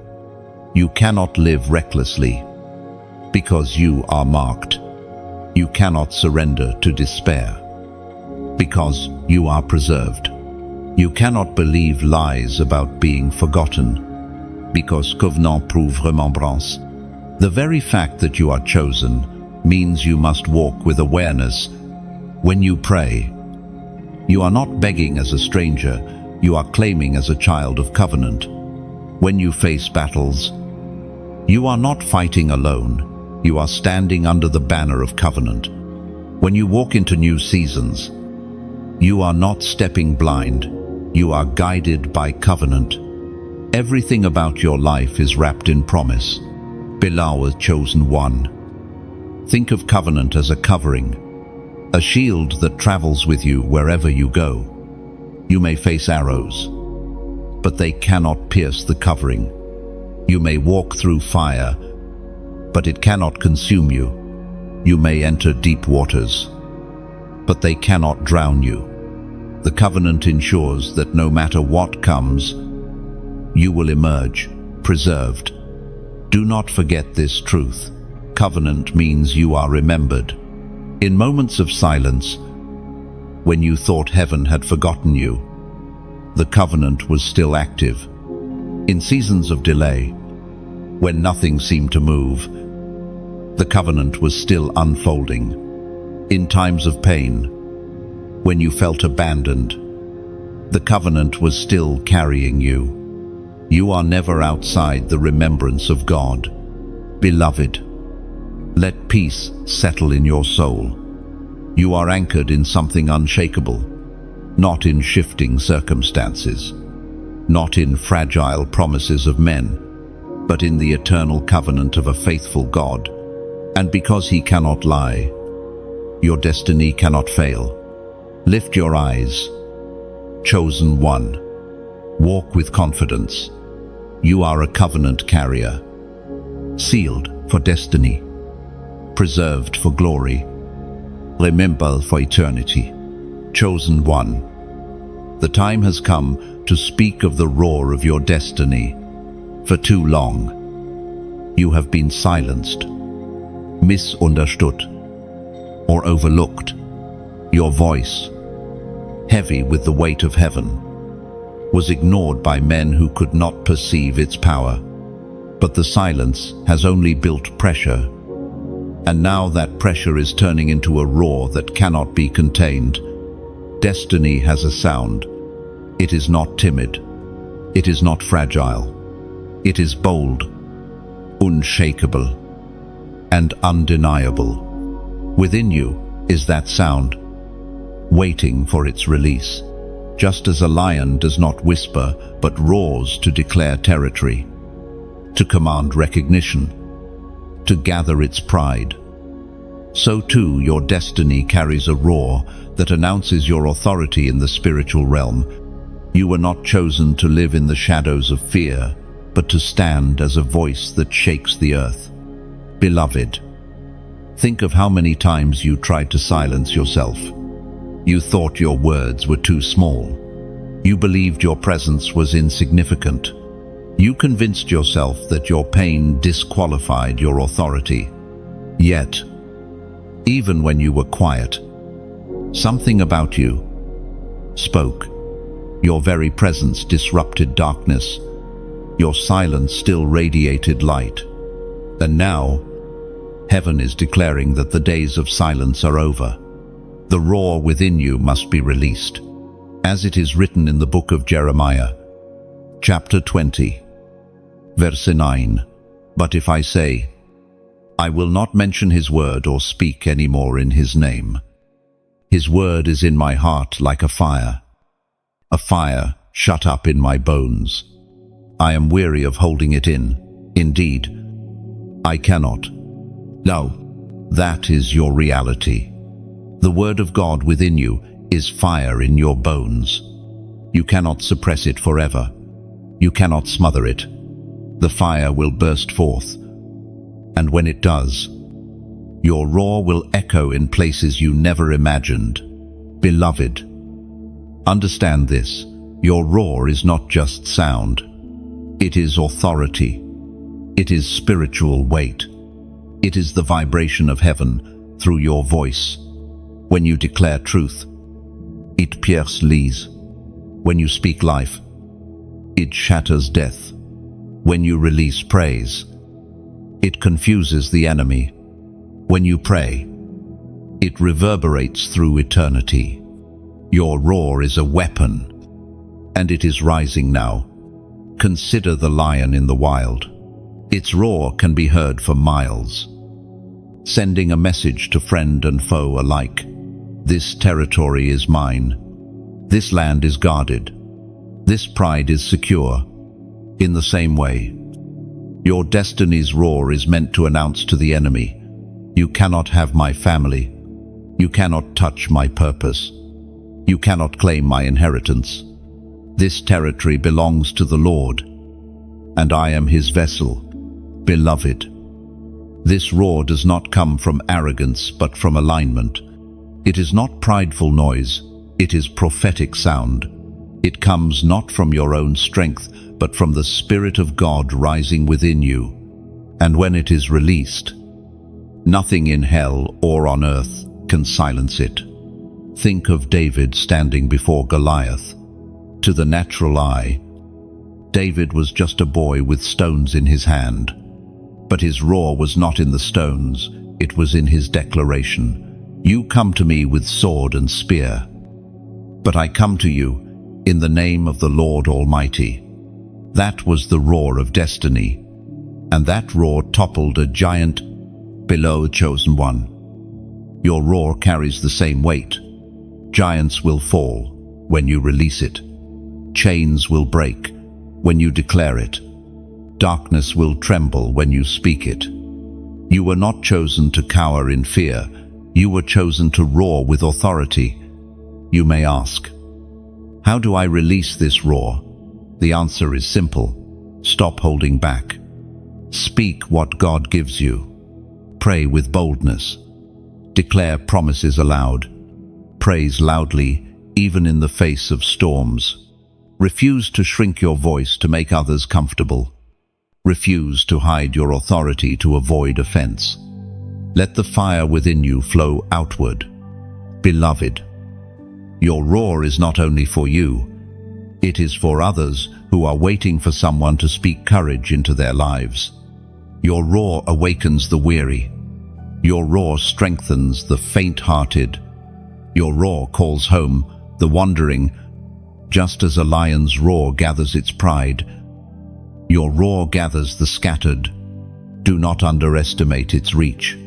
And know this, the enemy fears your roar.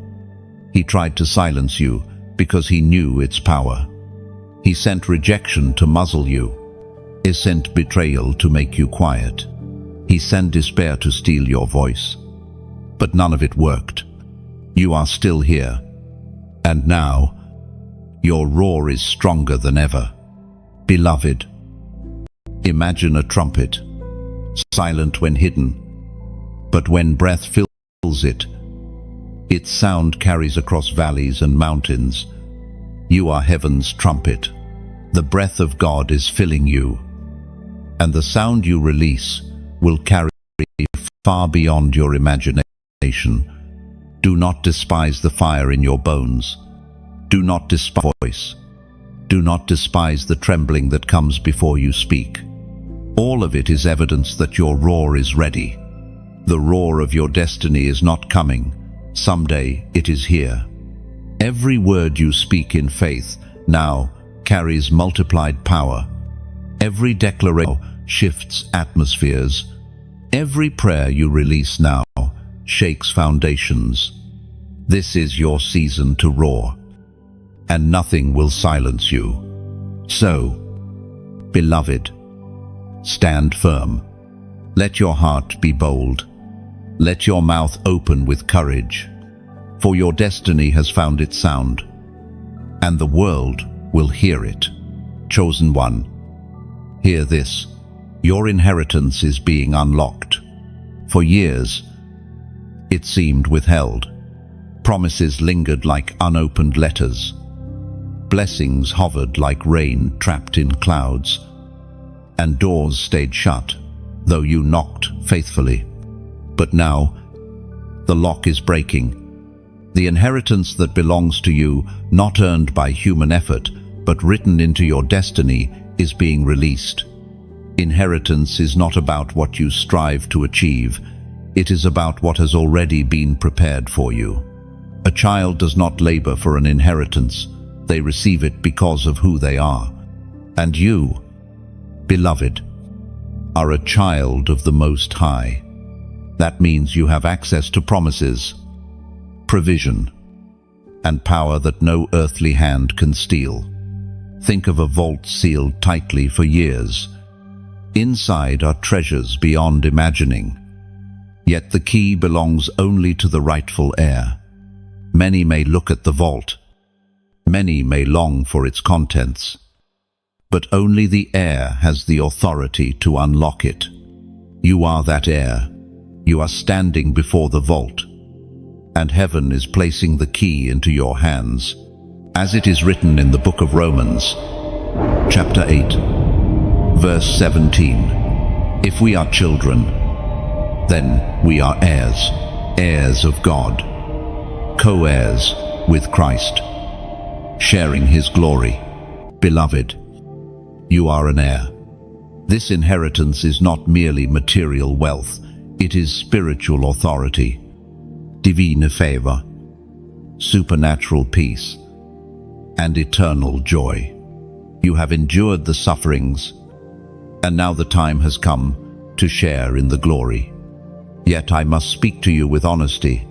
Many miss their inheritance because they do not recognize it. They expect it to come wrapped in gold, when sometimes it comes disguised in opportunity, in wisdom, in relationships, in open doors that require courage to walk through.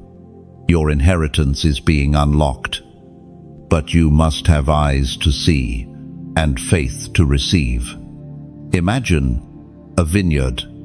The owner plants, tends, and cultivates the vines for years. The heir does not create the vineyard, but when the fruit ripens, the heir gathers it. That is you. You are stepping into harvests that you did not plant alone. Your prayers, your tears, your obedience, they watered the soil, but generations before you also sowed. And now, you are stepping into a vineyard of abundance. Beloved, this is why your inheritance cannot be taken from you. Others may covet it, but it is not theirs. Others may try to block it, but the key is in your hand. Others may doubt it, but heaven has written your name upon it. What belongs to you by covenant cannot be erased. Now let me speak with gentle sincerity. If this word stirs you, do not hold it alone. Like bread freshly baked, it is meant to be shared. When you like this message, it is as though you break bread and pass it to another. When you share, you extend the table, inviting others to feast on encouragement. When you subscribe, you choose to keep sitting at the table where heaven continues to serve fresh bread. And if you feel led to sow, to donate, do it not as a transaction, but as planting into your own inheritance. Imagine a well. Every cup of water you pour in the supply, ensuring that it never runs out and for others. That is what your giving does. It's the flow so that the living water continues to reach thirsty souls. Beloved, even your comment is part of this inheritance. When you your words. You plant seeds in the soil of community, and scrolling may see your comment and find strength in it. Your simple line might be the rope that pulls another soul out of despair. It is what let your test the check. Do not think of these acts liking, sharing, subscribing, giving, commenting as small. They are echoes of your inheritance. They are how you multiply what you have received. They are how you take the vault that has opened for you and let its treasures spill into the lives of others. Beloved, inheritance is not just for survival, it is for overflow. You are blessed to be a blessing. You are chosen not just for yourself, but for those connected to you. The oil poured on your head will flow down to your family, your community, your generation. That is why it is important to carry this message forward, not as a duty, but as a delight. Think of a candle. If you guard its flame only for yourself, the room remains dark. But if you light other candles from your own, the darkness flees, and the room becomes radiant. Your inheritance is that flame. Share it. Spread it. Let others burn because you chose not to keep it to yourself. Beloved, let me remind you again, this inheritance is not fragile. It cannot be stolen by thieves. It cannot rust. It cannot decay. What heaven has placed in your hand is eternal. Yes, you may see financial blessings, doors of opportunity, and healing, but greater still is the inheritance of peace that surpasses understanding, joy that cannot be quenched, and authority that cannot be shaken. You carry within you the kingdom itself. That is the inheritance. And when you walk into rooms, the atmosphere shifts. When you speak, chains break. When you pray, heaven responds. This is your portion. So, beloved, lift your head. You are not empty-handed. The vault has opened. The vineyard is ripe. The flame is lit. Your inheritance is here. Walk in it with boldness. Receive it with gratitude. Share it with joy. And remember, what you hold is not only for today but for eternity. Chosen one. Today, I speak to you about the chains that bound your family. Line chains forged long before you were born. Chains that whispered curses through generations. Chains that seemed unbreakable. They are chains of fear. Chains of poverty. Chains of rejection. Chains of addiction. Chains of cycles that repeated again and again. You may have wondered why certain struggles appeared to run through your family like a shadow, why anger or sickness or despair seemed to find each generation. But hear me now, those chains end with you. You are the one heaven has chosen to stand in the gap. You are the one called to break what others could not. Where others bowed, you will stand. Where others fell, you will rise. Where others gave in, you will conquer. You are the line breaker, the curse shatterer, the one who shifts the narrative of your entire family tree. Beloved, sometimes the greatest battles you have faced were not even your own. They were ancient wars, passed down, waiting for someone with courage to confront them. The anger that seemed unexplainable, the fear that didn't fit your story, the struggles that felt heavier than your own choices, these were not always born in your lifetime. They were inherited. But heaven did not allow you to inherit only the battle. Heaven gave you the authority to win it.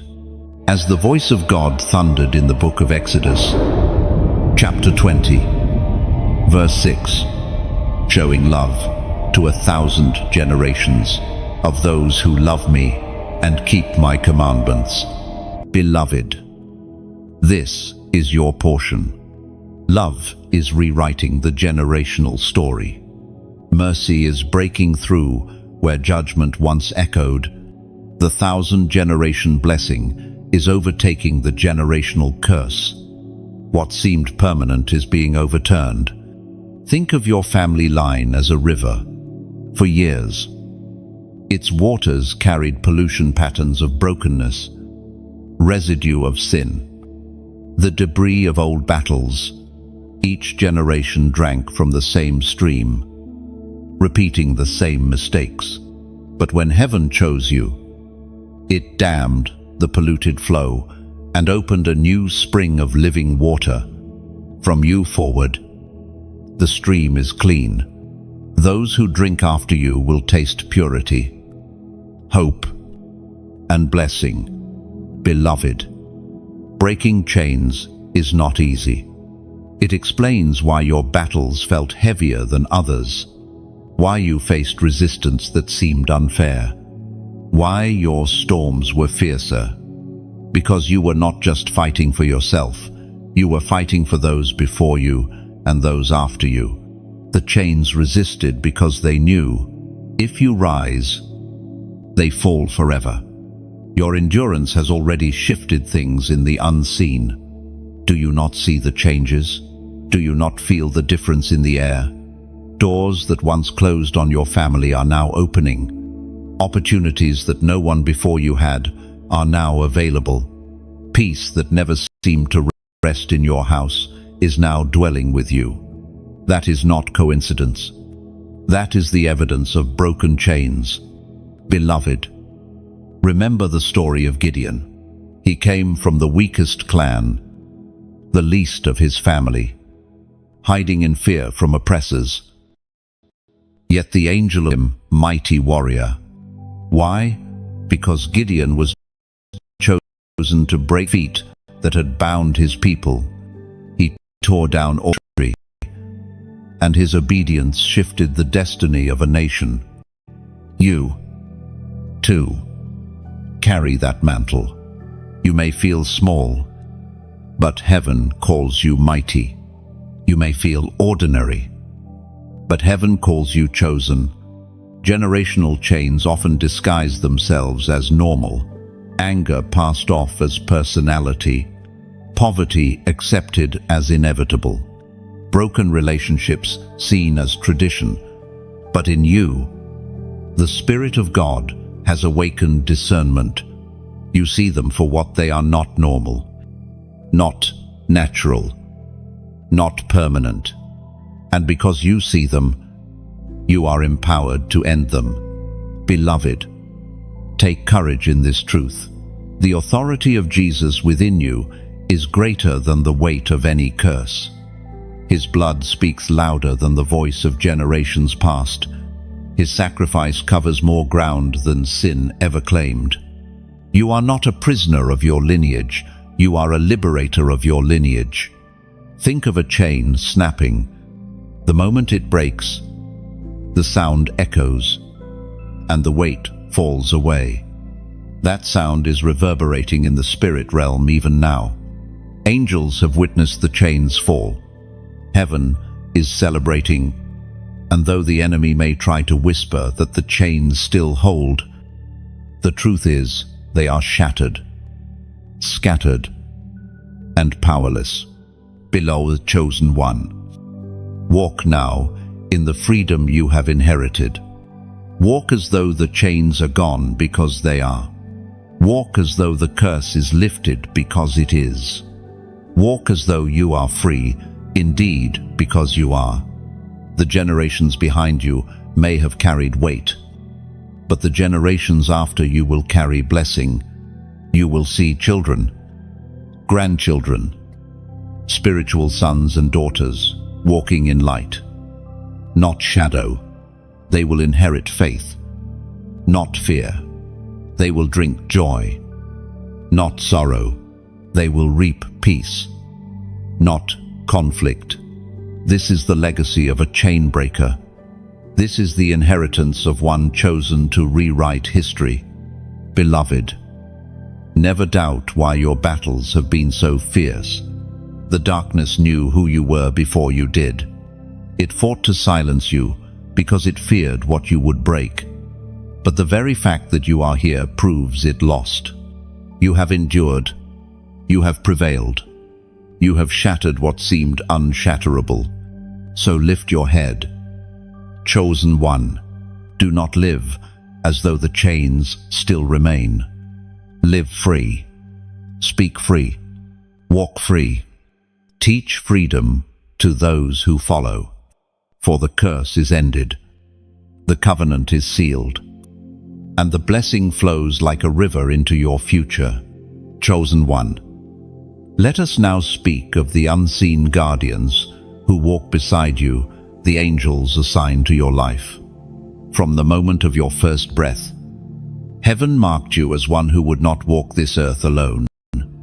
Though you fail to see them, angelic hosts have surrounded you, protecting, guiding, and ministering to you in ways you cannot imagine. You are here today, not only because of your strength, but because heaven's army has walked with you through every valley, every storm. There were accidents that should have taken your life, but did not. There were dangers you narrowly escaped. Moments you cannot fully explain. Situations that seem too precise to be coincidence. Beloved, those were not luck. They were not chance. They were evidence of angelic presence. A hand unseen steering the wheel. A whisper turning your steps. A shield blocking what was sent to destroy you. Angels have been your silent companions, preserving your destiny. As Scripture declares in the book of Psalms, chapter 91, verse 11, "For he will command his angels concerning you to guard you in all your ways." This is not metaphor. It is your reality. Heaven issued a command, and angels obeyed, positioning themselves around you like walls of fire.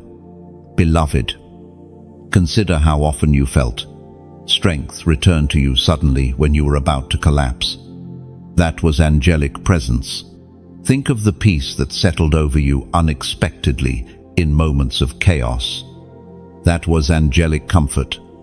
Reflect on the times you escaped environments that could have crushed you. Even when you did not know why you felt an urgent need to leave.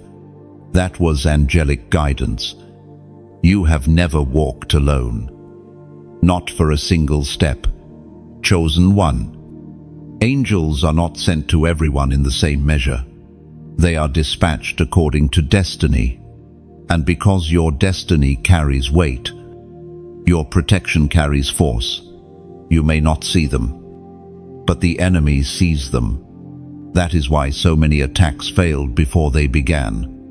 That is why plans against you collapsed. That is why traps set in darkness never found their mark. Angels intercepted them. Think of Elisha's servant who trembled when he saw enemy armies surrounding the city. Fear paralyzed him until Elisha prayed, "Lord, open his eyes that he may see." And suddenly the servant saw hills full of horses and chariots of fire all around them. Beloved, if your eyes were opened fully, you too would see that you are not outnumbered. For every attack against you, there are greater armies for you. Do not think of angels only as defenders.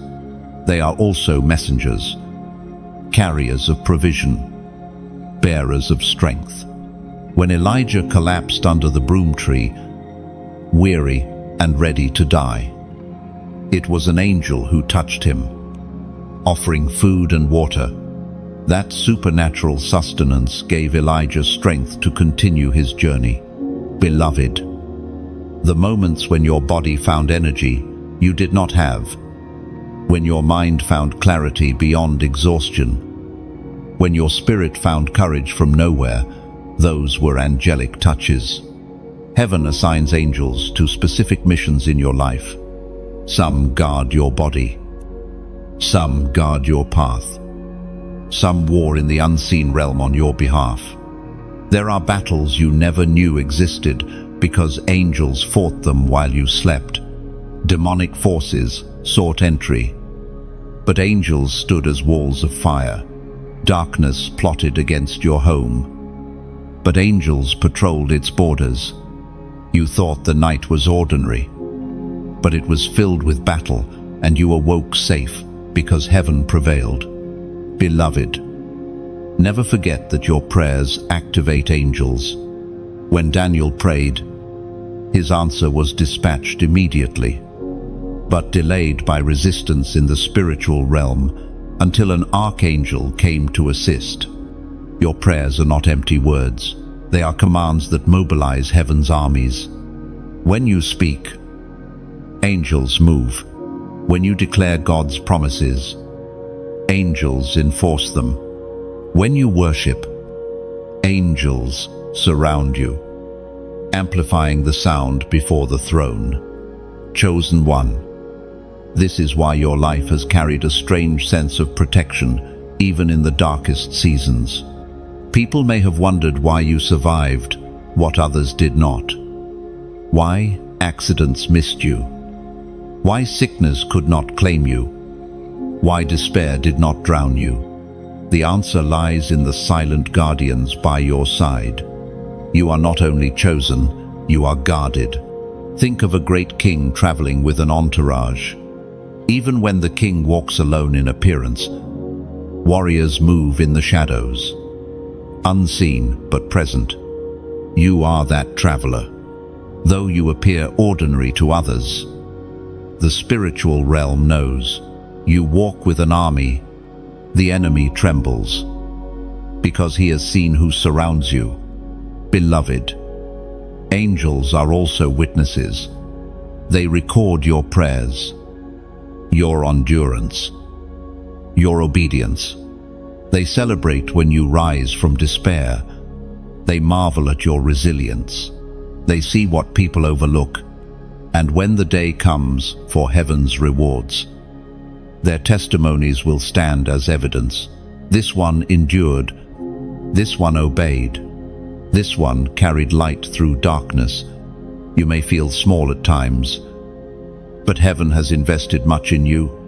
The angels assigned to you are proof of how much your destiny matters. If it were insignificant, such protection would not be necessary. But because you are chosen, you are heavily guarded. Beloved, let this truth lift your heart. You are never alone. Not in the silence of your room, not on the crowded streets, not in the deep valleys, not in the wilderness. Always. Angels walk with you. Always. The unseen army surrounds you. Always. Heaven keeps watch. So do not fear the night, for it is guarded. Do not fear the storm, for you are shielded. Do not fear the battle, for you are outnumbered only in appearance. The reality is this: those who are with you are more than those against you. Chosen one. Live with the awareness of this truth. Walk with courage, knowing that invisible warriors flank you. Pray with boldness, knowing that angels move at your words. Rest with peace, knowing that while you sleep, heaven stands watch. And remember always, you are chosen. And because you are chosen, you are never unguarded. Chosen one. Today is a holy moment, because I must speak to you about alignment. Your journey has not been random. Every trial, every delay, every moment of breakthrough has been carefully woven by heaven to bring you to this exact point. And now, the Spirit is calling you to mark this moment with a prophetic act. For this is the season when heaven's numbers are aligning over your life. Numbers are not empty symbols. They are echoes of eternity, woven into creation as reminders of God's order, the rising and setting of the sun, the cycles of seasons, the measurements of time, all testify that heaven moves with precision, and when heaven highlights numbers to you, it is signaling that you are walking in divine order. Beloved, you may have noticed certain numbers repeating in your life. Times on the clock, pages in books, dates on the calendar. These were not coincidences. They were heaven's whispers, saying, I am here. I am ordering your steps. I am confirming your destiny. Today, I invite you into this prophetic alignment. Write the number 7,777 the comments below. Why this number? Because 4 sevens represent completion multiplied port, fullness layered upon fullness. 7 is the number of perfection and divine rest. 4 sevens declare that nothing is missing, nothing is broken, nothing is delayed. When you declare 7,777, you are aligning yourself with heaven's decree. My season is complete. My promise is whole. My miracle is released in fullness. Do not see this as superstition. See it as agreement. When you type that number, you are saying, with your spirit, I align myself with heaven's order. I step into the rhythm of God's timing. I receive the fullness of what has been prepared for me. It is not about numbers on a screen. It is about covenant in your heart. Beloved, alignment matters. Imagine a key and a lock. Even the smallest misalignment will keep the door closed. But when the key fits perfectly, the lock turns and the door opens effortlessly. Your alignment with heaven is the key. For years, the door seemed stuck. But now, alignment has come, and the lock is turning. Think also of the stars in the night sky. To the naked eye, they seem scattered. But when viewed through the wisdom of heaven, they form constellations, patterns of beauty and guidance. Your life may have looked scattered, but now, the Spirit is connecting the points. The constellation of your destiny is forming, and its beauty is being revealed. Beloved, prophetic numbers are heaven's way of confirming to your spirit that you are not off course. They are mile markers along the road, signs that say, you are still on the path. Keep walking. The destination is near. That is why declaring 7,777 is powerful. You are marking your agreement with heaven's map. Do not underestimate the significance of this act. When Israel marched around Jericho, their steps may have looked meaningless, but each step was prophetic alignment. And on the 7th day, the walls collapsed. When Naaman dipped 7 times in the Jordan, the act may have looked foolish, but his obedience to the prophetic instruction aligned him with healing, and his skin was restored. When you declare 7,777, it may look small, but it is alignment, and alignment brings release. As it is written in the book of Job, chapter 22, verse 28, you will also decree a thing, and it will be established for you, and light will shine on your ways. Beloved, decrees matter. Declarations shape destiny. When you align your mouth with heaven, your life follows. Your prophetic comment is not just letters on a screen, it is light shining on your path. It is heaven's echo made visible in your obedience. Chosen one. You have endured too much to remain silent now. Your voice carries authority. Your declaration carries weight. And when you write 7,777, you are not only sealing your own alignment, but you are also releasing encouragement to others who see it. You are reminding them, we are aligned, we are chosen, we are stepping into fullness together. Beloved, this alignment will also bring acceleration. What once took years will now happen quickly. What once felt delayed will suddenly be fulfilled. When the gears of a clock align, time moves smoothly. When the cogs of a machine align, power flows efficiently. When your spirit aligns with heaven, acceleration is inevitable. Do you not sense it? The rhythm of your life is shifting. The pieces are falling into place. The chaos is giving way to clarity. That is because alignment has come, and 7,777 is your declaration of agreement with this divine order. Beloved, this moment is bigger than you. It is about generations. Your alignment today sets the tone for those who come after you. Just as curses can flow through generations, so can blessings. Your declaration is not only sealing your path, it is paving the way for your children, for your family, for your spiritual lineage. By choosing alignment, you are rewriting history.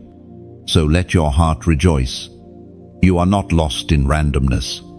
You are not wandering without direction. You are walking in divine order, and heaven itself testifies with numbers, with signs, with confirmations. You are on time. You are in place. You are aligned. Lift your voice. Beloved, lift your hands. Lift your declaration. Write 7,777, not as ritual, but as revelation. And know this, when heaven sees alignment, heaven releases abundance. Chosen one, let us pause and reflect on what is unfolding within your heart. You have walked through sorrow that seemed endless, through nights where grief swallowed your voice, through days when mourning wrapped itself around you like a heavy cloak. There were moments when you wondered if joy would ever return, if laughter would ever feel natural again, if peace would ever visit your home. But now, heaven is speaking clearly. The oil of gladness is being poured over you. This is not a fragile joy that disappears when storms rise. It is not shallow laughter meant to mask wounds. The oil of gladness is deep, enduring, sacred, from the throne of God Himself. It seeps into cracks left by pain. It saturates wounds to heal. It fills the emptiness carved by loss. Beloved, this joy is not manufactured, it is divine. As we are reminded in the book of Psalms, chapter 30, verse 11, you turned my wailing into dancing, you removed my sackcloth and clothed me with joy. End 1. This is your promise. Your mourning season has an expiration date. Your sorrow is not permanent. The heavy garments of grief are being exchanged for robes of praise. What once made you weep will one day make you rejoice. Beloved, consider the image of oil. In the natural world, oil softens, heals, and preserves. In the spiritual realm, oil represents anointing, consecration, and empowerment. The oil of gladness does all of this at once. It softens the hardness left by heartbreak. It heals wounds no medicine could reach. It preserves your soul from bitterness, and it consecrates you to walk in joy. Even when circumstances have not yet changed, think of a lamp that has run dry. Its flame flickers, almost extinguished because there is no oil. But when oil is poured in, the flame leaps higher, brighter, steadier. That is what heaven is doing in you now. The flame of your joy that once dimmed under the weight of grief is being rekindled. Oil is being poured out, and your light will shine again. Beloved, this does not mean that your past pain is erased. The losses you endured were real. The heartbreak you carried was deep. But the oil of gladness does not deny your pain. It redeems it. It turns mourning into testimony, sorrow into song, tears into streams of new life. Your scars will remain, but they will no longer ache. They will glow as reminders of what you survived. Consider the weeping prophet Jeremiah. His heart was heavy with grief for his people, his eyes full of tears, his words drenched in lament. Yet even he declared, "The joy of the Lord is my strength." Beloved, your strength is not coming from circumstances, it is coming from joy rooted in God. That joy is oil that cannot run dry. Chosen one, have you noticed how life is already shifting? Laughter that once felt impossible is beginning to return. Smiles come more naturally.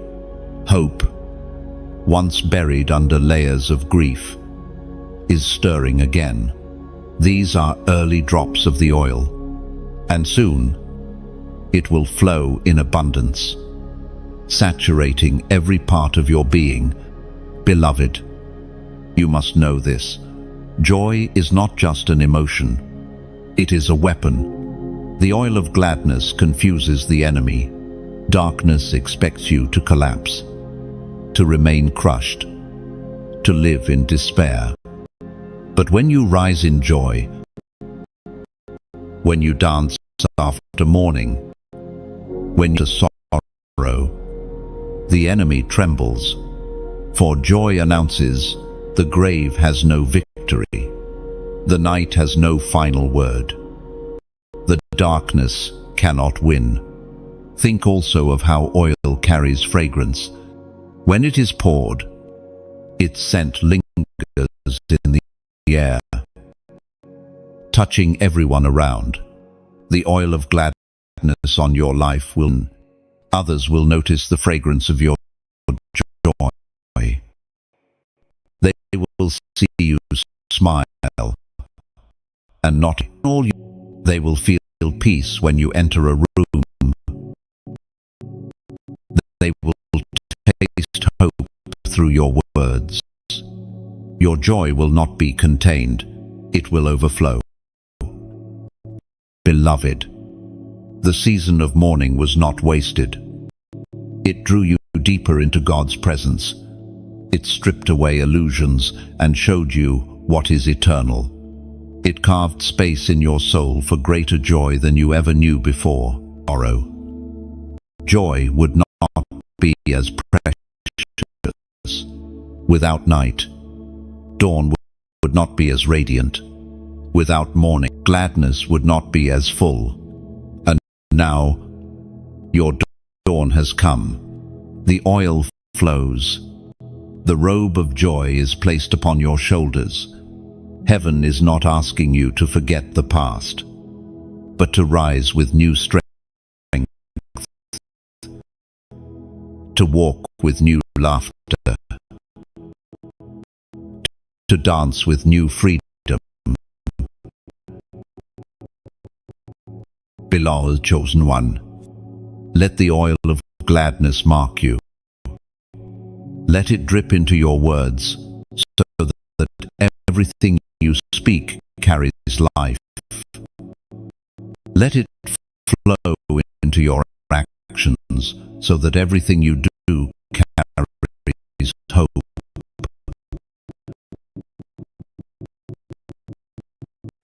Let it saturate your presence, so that wherever you go, joy follows. Do not be afraid to laugh again. Do not hesitate to celebrate again. Do not hold back from smiling.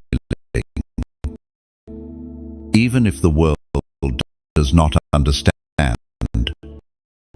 this is not shallow happiness. It is divine gladness, and it is your inheritance. Beloved, one day soon, you will look back on your mourning season and see it differently. You will realize that it was the soil in which your joy grew deepest. You will, as you shed watered seeds of hope, will recognize that the oil of gladness so richly had you not moved, and you will give thanks. Redemption of it is now, and oil cover. Let the fragrance of your life for the mourner and glad one. Your crown is prepared, not the fragile that tarnishes with time, not the crown ignition applause, the crown forged in heaven for you. You shed, polished its jewels. Every battle you survived its frame. Every silence has been woven into its design. And now, heaven is positioning you for honor and elevation. The world may not have crowned you. People may have dismissed your worth. You may have been overlooked by those who should have celebrated you. But the crown you carried does not come from the hands of people. It comes from the hand of the King of Kings. And when he crowns you, no one can take it away. As it is written in the second letter to Timothy, chapter 4, verse 8. Now there is in store for me the crown of righteousness, which the Lord,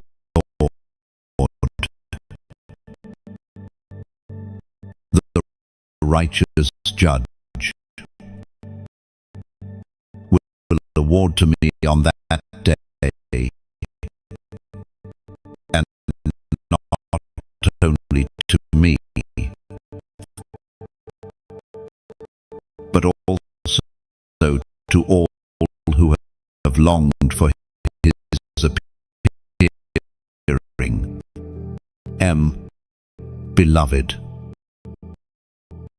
this is your assurance. Your crown is certain. Your perseverance has not been in vain. Your faith has not been ignored. Your journey has not been wasted. Think of a runner in a race. The training is long. The track is hard. The body aches with every step.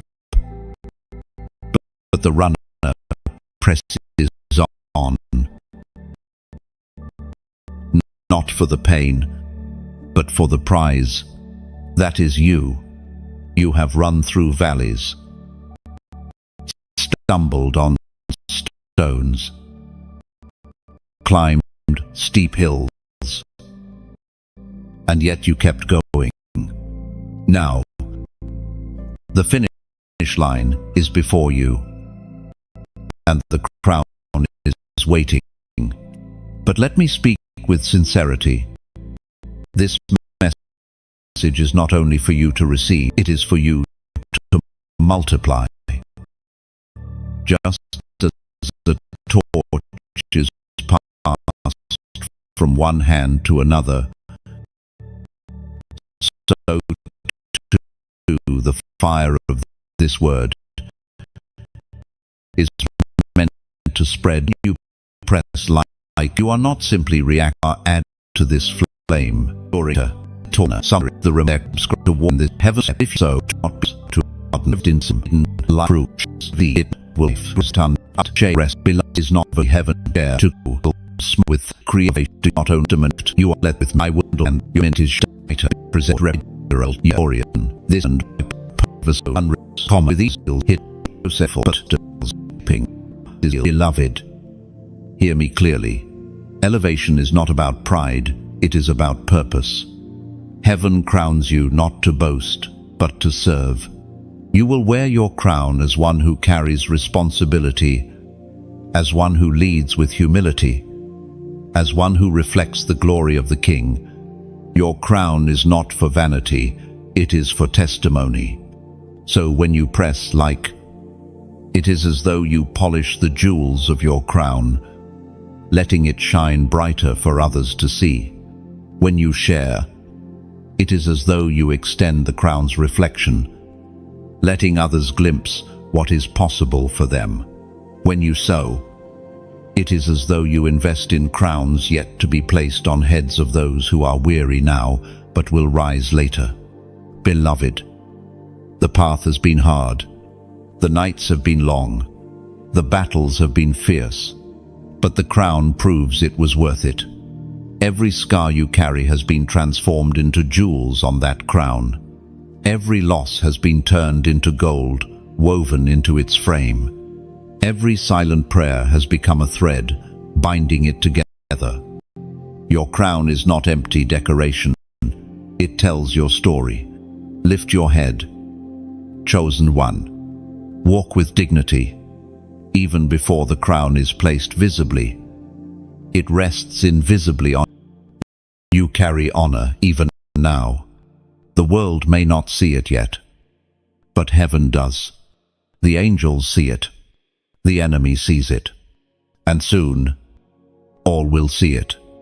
And when that day comes, you will know the journey was worth it. The pain was not wasted. The endurance was not forgotten.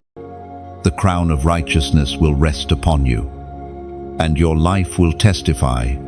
This one never gave up. This one was chosen, endured. And this one is crowned, chosen one. I sense the weight of your journey, the storms you have endured, the valleys you have walked. Yet even here, in this very moment, heaven is reminding you of one powerful truth. You are not forgotten. Every prayer you whispered in the silence, every tear you shed in the dark, every sacrifice you made when no one was watching, all of it has reached the throne of God. Nothing has been wasted. Nothing has been ignored. The pages of your story are written in eternal ink, and heaven has preserved every detail. You may have felt invisible to the world, but you were never invisible to the King. You may have wondered if your efforts mattered, but the angels witnessed them all. You may have asked if the weight you carried was seen, and the answer is yes, seen, recorded, remembered, and now about to be rewarded. Beloved, think of the shepherd boy, David, forgotten in the field, overlooked by his own family, dismissed as insignificant. Yet while men ignored him, heaven anointed him. While he was unseen by people, he was chosen by God. That same pattern has been the story of your life. Hidden, but not abandoned. Overlooked, but not rejected. Delayed, but not denied. As was proclaimed in the book of Isaiah, chapter 49, verse 16, see, I have engraved you on the palms of my hands. Your walls are ever before me. Alma, beloved. You are engraved, not written in pencil that fades, not carved in stone that can erode, but engraved on the very hands of God. That means you cannot be erased. Your destiny cannot be forgotten. Your name cannot be lost. And now, I invite you to mark this moment in faith. Write in the comments below, "I am seen." These 3 simple words carry prophetic weight. When you declare them, you are breaking agreement with the lies of invisibility. You are rejecting the voice that told you that your efforts were unnoticed. You are testifying to heaven and to yourself, "I am seen. I am remembered. I am chosen." Do not underestimate the power of this declaration. Words create worlds. What you write here echoes beyond the screen. Someone else, scrolling in silence, will see your words, "I am seen," and find courage to believe the same for themselves. Your comment becomes more than text. It becomes a chain, breaking, hope-restoring seed. Beloved, think of how often the enemy tried to convince you otherwise. He whispered, "Your prayers are wasted. Your faith is useless. Your voice is unheard." But every whisper was a lie. Because the truth is the opposite. Your prayers shook heaven. Your faith moved mountains. Your voice pierced through the heavens. And now, by writing, "I am seen," you silence the lie and proclaim the truth. Imagine a lighthouse standing on a cliff. Waves crash against it. Storms batter it. Darkness surrounds it. Yet the light never goes unnoticed. Sailors miles away depend on it. Ships find their course because of it. Beloved, you are that lighthouse. Even when you thought no one saw your light, heaven saw it. And now, the world will too. Consider also the sparrow. Small, often dismissed, overlooked in the fields. Yet Jesus himself said not one falls to the ground without the Father knowing. How much more does he see you? Beloved, every detail of your life, every step, every struggle seen, counted, cherished, chosen one. Let these words settle into your spirit.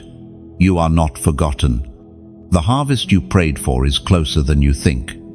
The answer you waited for is already in motion. The recognition you longed for may not come from people, but it will come from God. And when He lifts you, no one can deny it. Beloved, do not allow past seasons of silence to convince you that nothing is moving. Seeds do their deepest work underground, hidden from view. Roots form in darkness long before fruit appears in the light. Your hidden season has been preparation, not punishment. The fruit is coming. The oil is flowing. The crown is near. So let your voice rise. Write it boldly. I am seen. Let those words break the silence that has surrounded your heart. Let them be your anthem, your declaration, your testimony. For you are not lost in the crowd. You are the apple of His eye. You are not forgotten in the noise. You are engraved on His hand. And when the world finally sees what heaven has always known, your testimony will shine. You will say with confidence, I was never invisible. I was never abandoned. I was always seen, always chosen, always loved. Beloved, the unseen season is over. The revealing season has begun. Walk in this truth. Live in this truth. Declare this truth. You are seen, chosen one. Come to speak of the fire that refines. Many wonder why suffering is permitted, why trials seem relentless? Why chosen ones often endure harsher storms than others? The answer lies in the mystery of refinement. Gold cannot shine unless it passes through fire. Diamonds are not revealed without immense pressure. Steel gains strength only through heat and hammering. And so it is with you. The fire you endured was not meant to consume you, but to purify you. What felt like destruction was in truth flames. But they did not devour you. They stripped duties that clung to you. Fear was burned out. Doubt was weakened. Compromise was scorched. And what remains now is a purer, stronger, more radiant version of you, as it is declared in the book of Isaiah, chapter 48, verse 10. See, I have refined you, though not as silver. I have tested you in the furnace of affliction. Beloved, you were tested not to fail, but to prove your authenticity. The furnace of affliction revealed that your faith was not counterfeit. The fire proved that what you carry is real. Many can sing in daylight, few can sing in the midnight of flames. But you did. You lifted prayers through the smoke. You lifted praise in the heat. And heaven took notice. Consider the 3 Hebrew men, Shadrach, Meshach, and Abednego, thrown into the blazing furnace. Their enemies expected them to burn. Instead, they walked unharmed. With a 4th figure, one like the Son of God, walking beside them, the fire did not destroy them, it only burned the ropes that bound them. Beloved, that is your testimony too. The fire did not kill you, it freed you. Chains fell in the furnace. Limitations dissolved in the flames. And though the fire was hot, you emerged without even the smell of smoke. Think also of the potter shaping clay. The vessel, once molded, cannot be useful until it passes through the kiln. The heat solidifies its form, making it durable. Without the fire, the vessel would collapse under the weight of its own purpose. Beloved, the fire you endured has prepared you to carry the weight of your destiny. Without it, the oil of anointing would have cracked your vessel. With it, you are made strong enough to hold what is coming. Beloved, you may ask, why me? Why did my fire feel so much hotter than others? It is because the treasure within you is greater. The enemy fought harder because your assignment carries more weight. The flames roared louder because your destiny shines brighter. You were not singled out for punishment, you were singled out for purpose. Even in your lowest moments, when it felt unbearable, when you begged for the fire to end, heaven whispered, hold on, you are being refined, you are being prepared. And now, looking back, you can already see glimpses of the strength you carry that you did not have before. Beloved, refinement also brings clarity. Just as impurities rise to the surface in molten gold, the fire revealed things around you. Relationships that were false were burned away. Habits that weakened you were scorched. Illusions that blinded you dissolved. What remains are the truest parts of you, the essence of who God made you to be. Do not despise the fire. It was the very tool that forged your identity. Without it, you would not carry the authority you now hold. Without it, you would not radiate the light that now shines from you. Without it, your testimony would not have the weight it carries. Beloved, the refining process is not only about removing what is weak, it is about revealing what is eternal. Gold emerges purer. Diamonds emerge clarer. Steel emerges stronger. and you emerge as a vessel of glory. The fire may have been painful, but it was purposeful, and the purpose is now unfolding. Think of the phoenix, a mythical bird that rises from ashes, though not biblical. The image captures a truth. Sometimes what seems like the end is actually the beginning. You too have ashes in your past, ashes of dreams that died, ashes of seasons that ended, ashes of parts of you that could not continue. But from those ashes, something new is rising. You are not ending, you are beginning again. Stronger, brighter, freer, below the chosen one.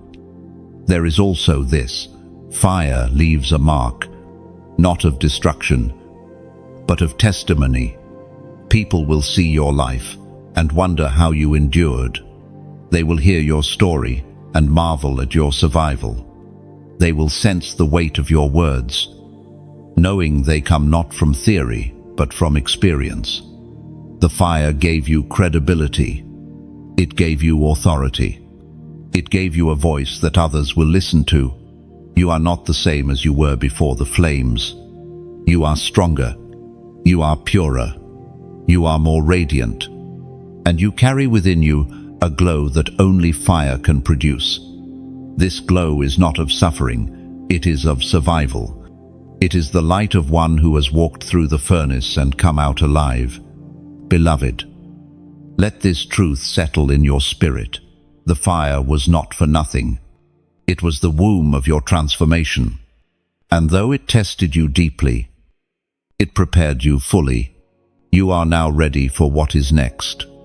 Lift your head, chosen one. Do not fear new trials, for you know the fire cannot consume you. Do not dread future flames, for you know who walks with you in them. You are refined. You are resilient. You are radiant. And the world will see in you the proof that fire cannot destroy what heaven has preserved. Chosen one. The season you are stepping into is not only about breakthrough or refinement, it is about divine restoration. For years, pieces of your life seemed scattered. Opportunities slipped through your hands.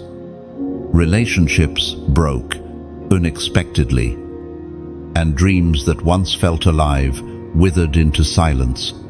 You may have wondered if those losses were permanent, if what was stolen could ever be returned. But hear this clearly: heaven is declaring restoration over you. Restoration is not simply replacement. It is not merely getting back what was lost in the same measure.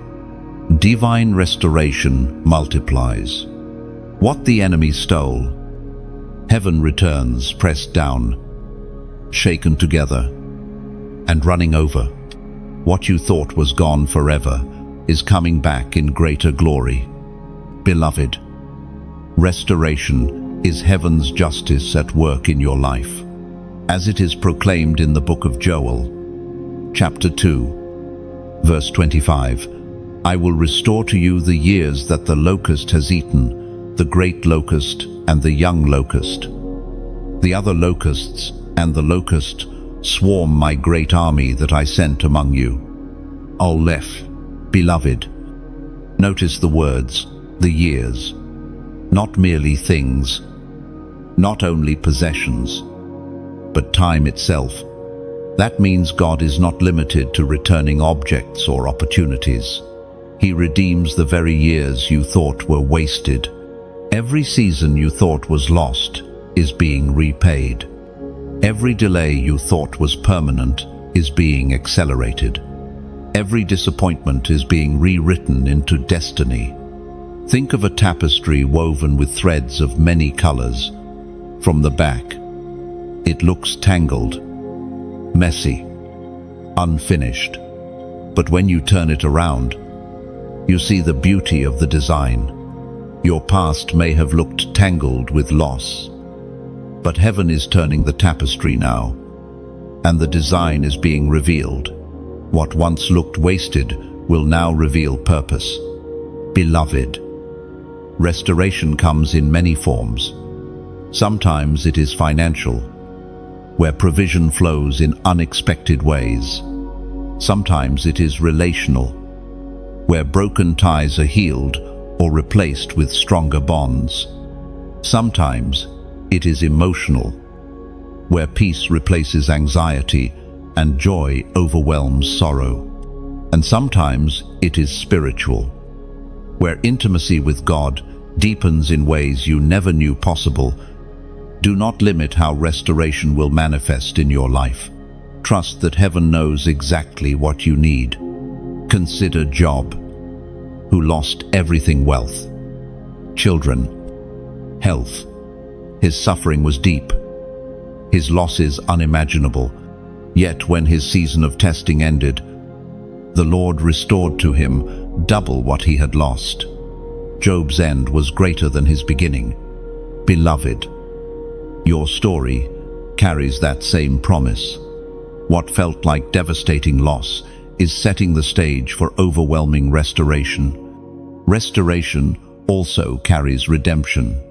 The enemy thought he had the final word over your losses. He thought your broken seasons would define you. But restoration declares the opposite. Those very seasons will testify to your resilience and God's faithfulness. What was meant to destroy you will become the proof of your unbreakable destiny. Beloved, picture a tree in winter. Its branch look bare, its leaves gone, its beauty hidden. To the untrained eye, it looks dead. But beneath the surface, life remains. Roots deepen, sap still flows. And when spring arrives, the tree blossoms again, stronger, fuller, more radiant. That is your restoration. Your winter fooled many, but spring is coming, and your branches will bloom with abundance. Chosen one, restoration is not always quick, but it is always certain. Seeds take time to sprout, and vines take time to produce grapes. Yet when the harvest comes, it is worth every waiting season. Trust the timing of heaven. You may feel behind, but restoration redeems time itself. What takes others decades can happen for you in a moment, because God is accelerating your steps. Do not despise the scars left by loss. They are reminders that even in emptiness, you endured. They will soon stand as proof of restoration. When people ask how you survived, you will point to the scars and declare, "This is where I was wounded. But this is also where I was healed." Beloved, restoration is not only about you, it overflows to those around you. Your family will taste it. Your community will witness it. Generations after, you will live in its fruit. When God restores, He does not restore in isolation. He restores for impact. That is why your restoration is so powerful. It will not only heal your heart, but inspire others to believe in their own. And know this, restoration always comes with increase. When the prodigal son returned, he did not come back as a servant, but as a celebrated son. He was restored with a robe, a ring, and a feast. That is the nature of restoration. It elevates you beyond where you were before. You will not only receive back what you lost, you will be lifted higher than before the loss ever happened. Beloved, can you sense it? The shifting in the atmosphere, the stirring in your spirit, the quiet assurance that what is coming is greater than what was lost. This is not wishful thinking.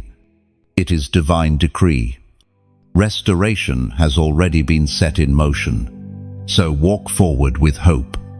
Do not live in mourning for what is gone. Do not chain yourself to regret. The past is behind, and restoration lies ahead. Every loss will be answered with abundance.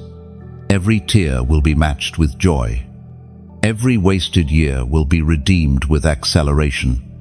Beloved chosen one, lift your heart. The locusts may have eaten, but heaven has spoken. The years are being restored. The story is not ending in loss, it is rising in glory. Chosen one, lean in. For what I am about to tell you carries the weight of eternity. Your journey has been marked by shifting sands, by seasons where everything around you seemed uncertain. People left, opportunities vanished, and stability felt like a dream too far away. But through every shaking, there was a hidden plan. Heaven was not abandoning you. It was preparing you. The ground beneath your feet, though shaken, was being cleared for something greater, a foundation that cannot be moved. Beloved, storms have come against you, but none destroyed you. Winds blew fiercely, but you still stand. Floods tried to sweep you away, but your soul remained anchored. This is the mystery of your calling. You were never meant to collapse, because your foundation was never sand. It was always the rock of ages. You may have felt fragile, but heaven always saw you as unshakable. There were nights when silence pressed against your chest, whispering that you were forgotten. Yet even then, angels stood watch around you, and the rock beneath your feet held steady. Every unanswered question, every tear upon your pillow was not ignored. They were seeds planted in hidden soil. The silence was not absence, it was incubation. And now the roots of your strength stretch deeper than you realized, anchoring you to promises that cannot be broken.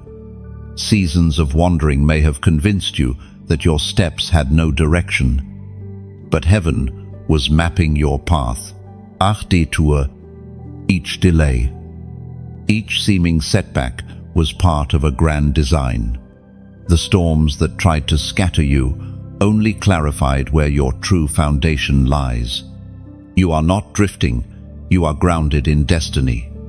What looked like wasted time is now revealed as preparation for a season where your stability will inspire others who are still trembling.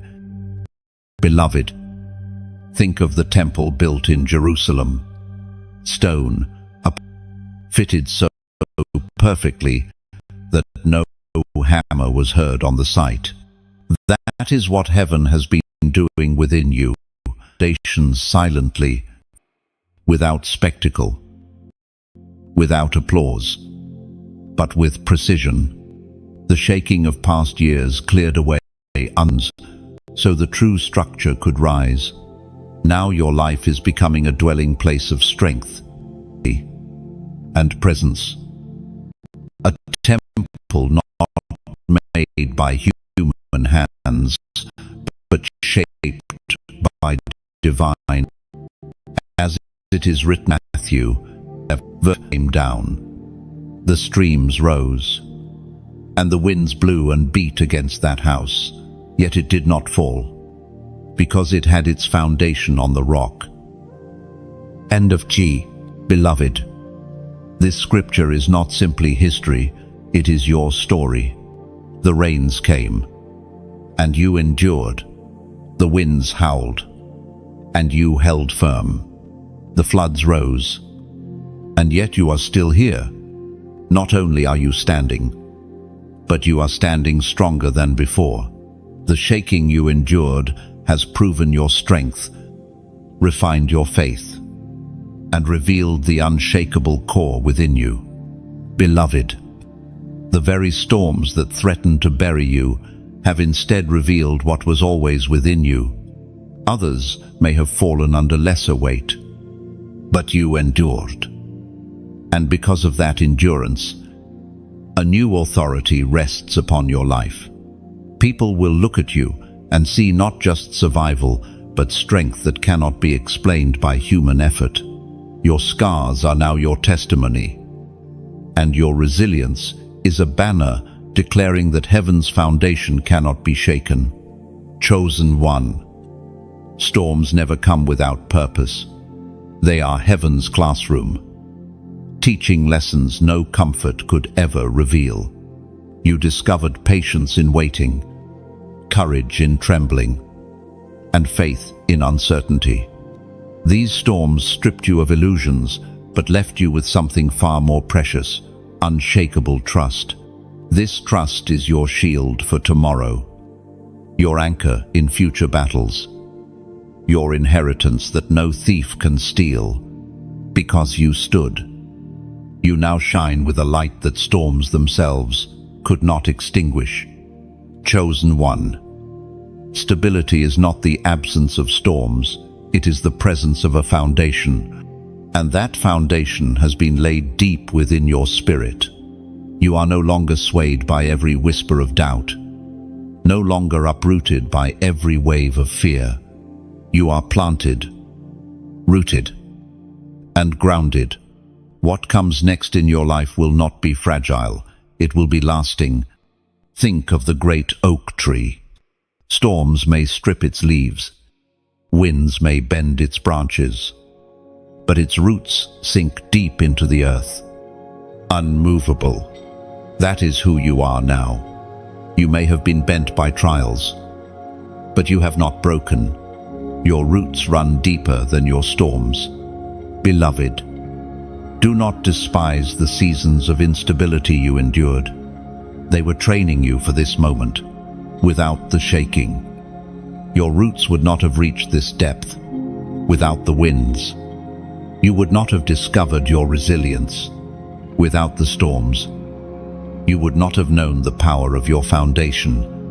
And now, the Spirit calls you to mark this new stability with a prophetic act. Write in the comments, 999. Why this number?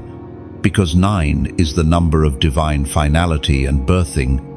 999 declares that cycles of instability have ended, and something entirely new has begun. It is heaven's way of saying, the old is complete, the new is here. The shaking has finished. The stability has begun. When you declare 999, you are not typing digits, you are making a decree. You are saying to every storm that once battered your life, you have no power over me anymore. My house will not fall. My roots will not be moved. My foundation is secure. You are also saying to your future, I am ready for what is next. For I stand on unshakable ground. Beloved chosen one, lift your head high. The season of collapse is over. The season of stability has come. The number you declare is not superstition, it is alignment. It is your spirit testifying to heaven. I will not fall. I am rooted. I am secure. Chosen one. The journey you walk is holy. Every valley you crossed, every mountain you climbed, every battle you fought has brought you here, to this very moment. And while you may feel weary at times, heaven is not only sustaining you, it is multiplying you. What flows into your life is never meant to stop with you, it is meant to overflow, to pour outward, to touch others who thirst for hope. You are not a stagnant vessel, you are a living river. Think of the river itself. It does not hoard the waters that flow into it. It releases them, allowing villages, farms, and travelers to live because of its generosity. The river is always renewed because it always releases. Beloved, when you choose to release, whether through your words, your actions, or even your generosity, you mirror the rhythm of the river. That is why, when you press like, it is not a casual gesture. It is as though you let your drop of water join the river, making its current stronger. And when you share, beloved, imagine a torch in your hand. The fire upon it burns, because someone before you carried flame faithfully. Now, when you extend your torch to another, you pass light into darkness. To share is to multiply fire. One torch can light a room, but hundreds of torches together can light a city. That is what your simple act of sharing does. It turns a small flame into a wildfire of encouragement. As for subscribing, beloved, think of it as stepping into a circle. A circle is unbroken, whole, and continuous. To subscribe is to step into that circle of strength. A family of chosen ones walking together, holding one another's arms when weakness comes. It means you are not just passing by, you are planting your feet in the circle of light, where words of heaven will keep reaching you, strengthening you, and covering you in every season. And if your heart feels stirred to sow, to donate, let me say this: giving is never about loss, it is always about planting. Imagine a field. Seeds in your hand look small, almost insignificant, but when you place them into the soil, they disappear only for a time. Soon, they rise again as trees bearing fruit, branches giving shade, roots nourishing generations. Beloved, when you sow, you are not throwing away, you are planting into eternity. What leaves your hand never leaves your life. It comes back in multiplied forms, blessing not only you, but also those who will walk after you. Do not think lightly of this. When you donate, you are not paying for words. You are investing in lives.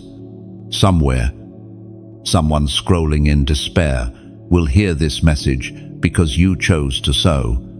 Somewhere, a broken heart will mend because you made a way for the river to flow further.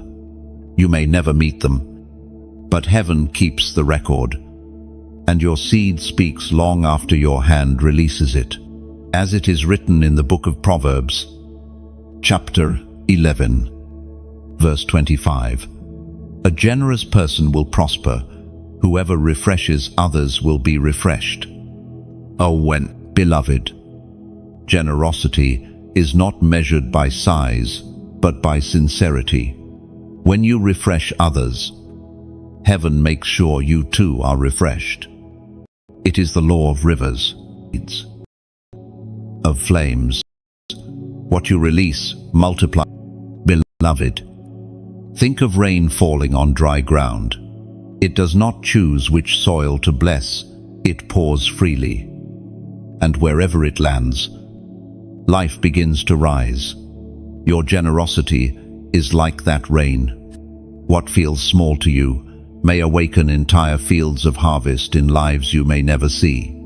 Just as a candle loses nothing when it lights another, you lose nothing by giving. Instead, you gain a room filled with light. Every act of release multiplies brightness. In the same way, your your share, your sowing all are sparks that ignite greater fires of encouragement across the world. Beloved, remember the widow who offered 2 small coins to the world.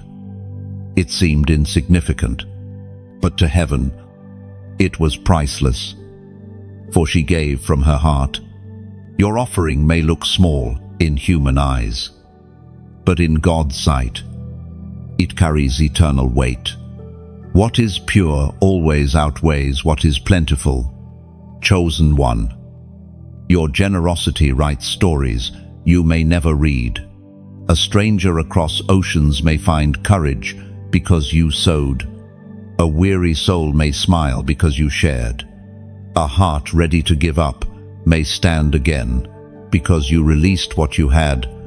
Every act becomes a ripple in eternity, touching shores far beyond your reach. Think of bread on a table. One loaf can feed a few, but when broken and shared, it nourishes many. even more. Heaven multiplies what is released. That is why Jesus fed thousands with 5 loaves, because little in human hands becomes much in divine hands. Beloved, your like, your share, your subscribe, your sowing, all are loaves that heaven will multiply. Do not underestimate your part in this. You are not an observer. You are a builder. Every act of engagement, every seed of generosity, every gesture of sharing is a brick laid in the temple of testimony. One stone may look small, but together they build a house where countless souls can find shelter. Chosen one, let your actions today echo eternity. Press like as though you are adding your stone. Share as though you are passing your flame. Subscribe as though you are stepping into the circle. Sow as though you are planting trees for generations yet unborn. Each act carries weight far beyond what your eyes can see. And beloved, know this: the same way you pour out, heaven pour back into you. Rivers are refilled, flames are rekindled, seeds sprout into abundance, bread multiplies. You will not lack. Your generosity will never leave you empty. Instead, you will find yourself overflowing, because this is how heaven works. Lift your head. Chosen one, do not let doubt whisper that your small actions mean nothing. They mean everything. The ripple of your drop reaches shores far away. The light of your torch illuminates corners you may never step into. The seed of your hand grows into orchards your children's children may rest under. This is the beauty of alignment with heaven. You give, and you receive far more in return. Beloved, you are chosen not only to receive, but to multiply. And in multiplying, you will find joy greater than you imagined. For the hand that gives is never empty, and the heart that releases always overflows. Chosen one, your spirit has carried weights invisible to others. You smiled when you were breaking. You kept walking when your legs trembled. You kept giving when your own cup felt empty. Many could not see the battles you endured behind closed doors. Yet heaven saw every hidden struggle, every private tear, every silent prayer. None of it escaped God's attention. The truth is, your private endurance has been the secret furnace that shaped you into someone stronger than storms. You did not quit when quitting felt easier. You did not surrender even when surrender seemed logical. You pressed forward, and because you pressed, heaven has written victory over your name. Beloved, gold does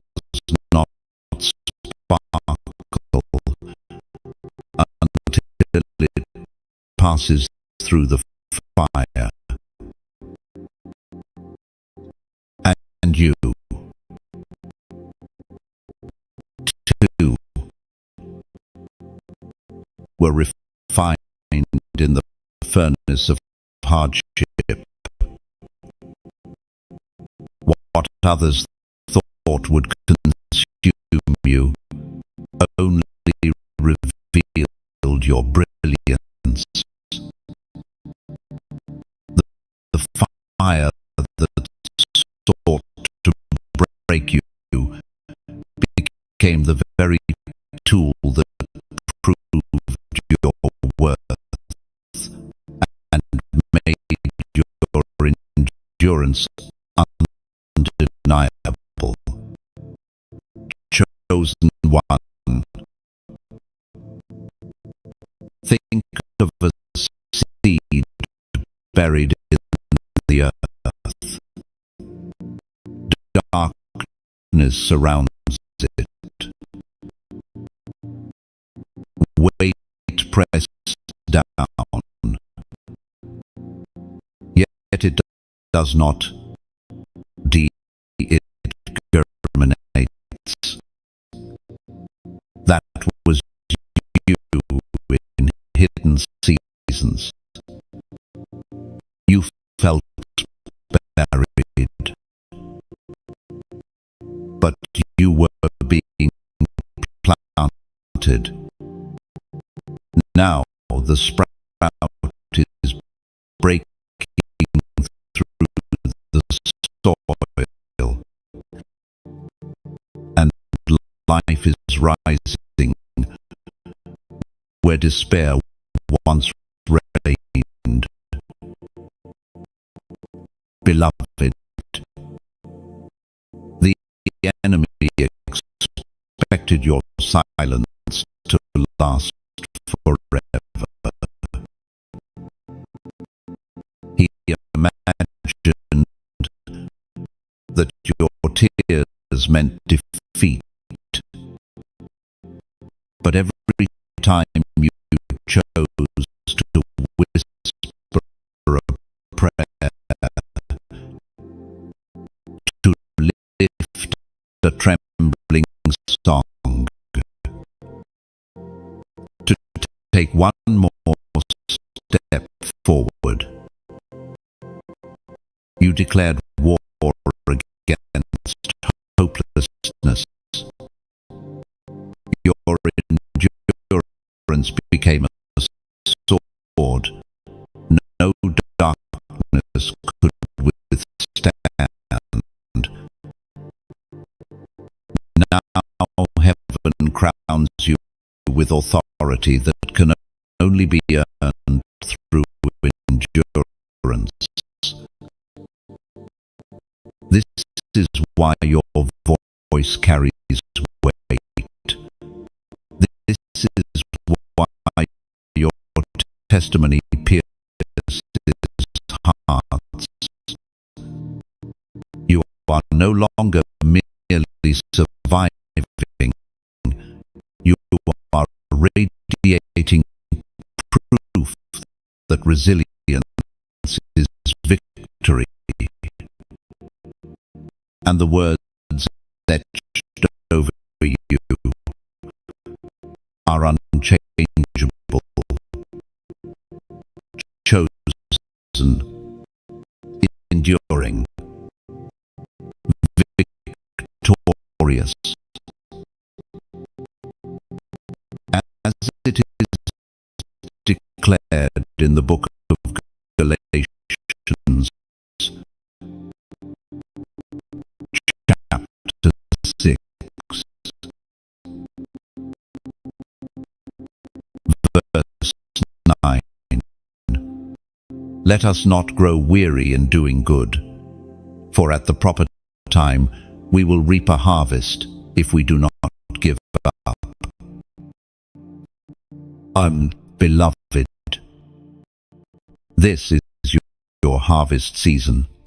The seed you sowed in tears is sprouting out fruit in moment wine for to be not to this item as of it. Let me just when you severe to faith, though your brothers is cannot all moments was endure now is test you just every to I Britain day if no quit this was your day out the rest three someone is one ream your license aliens illustrating the flag it's not been as all in way it all and refuse to come or let your dream into it will destroy the love this is or knocks the buzz but you will your eyes to the the sea when no eyes were watching, when you stood alone with your pain and your God.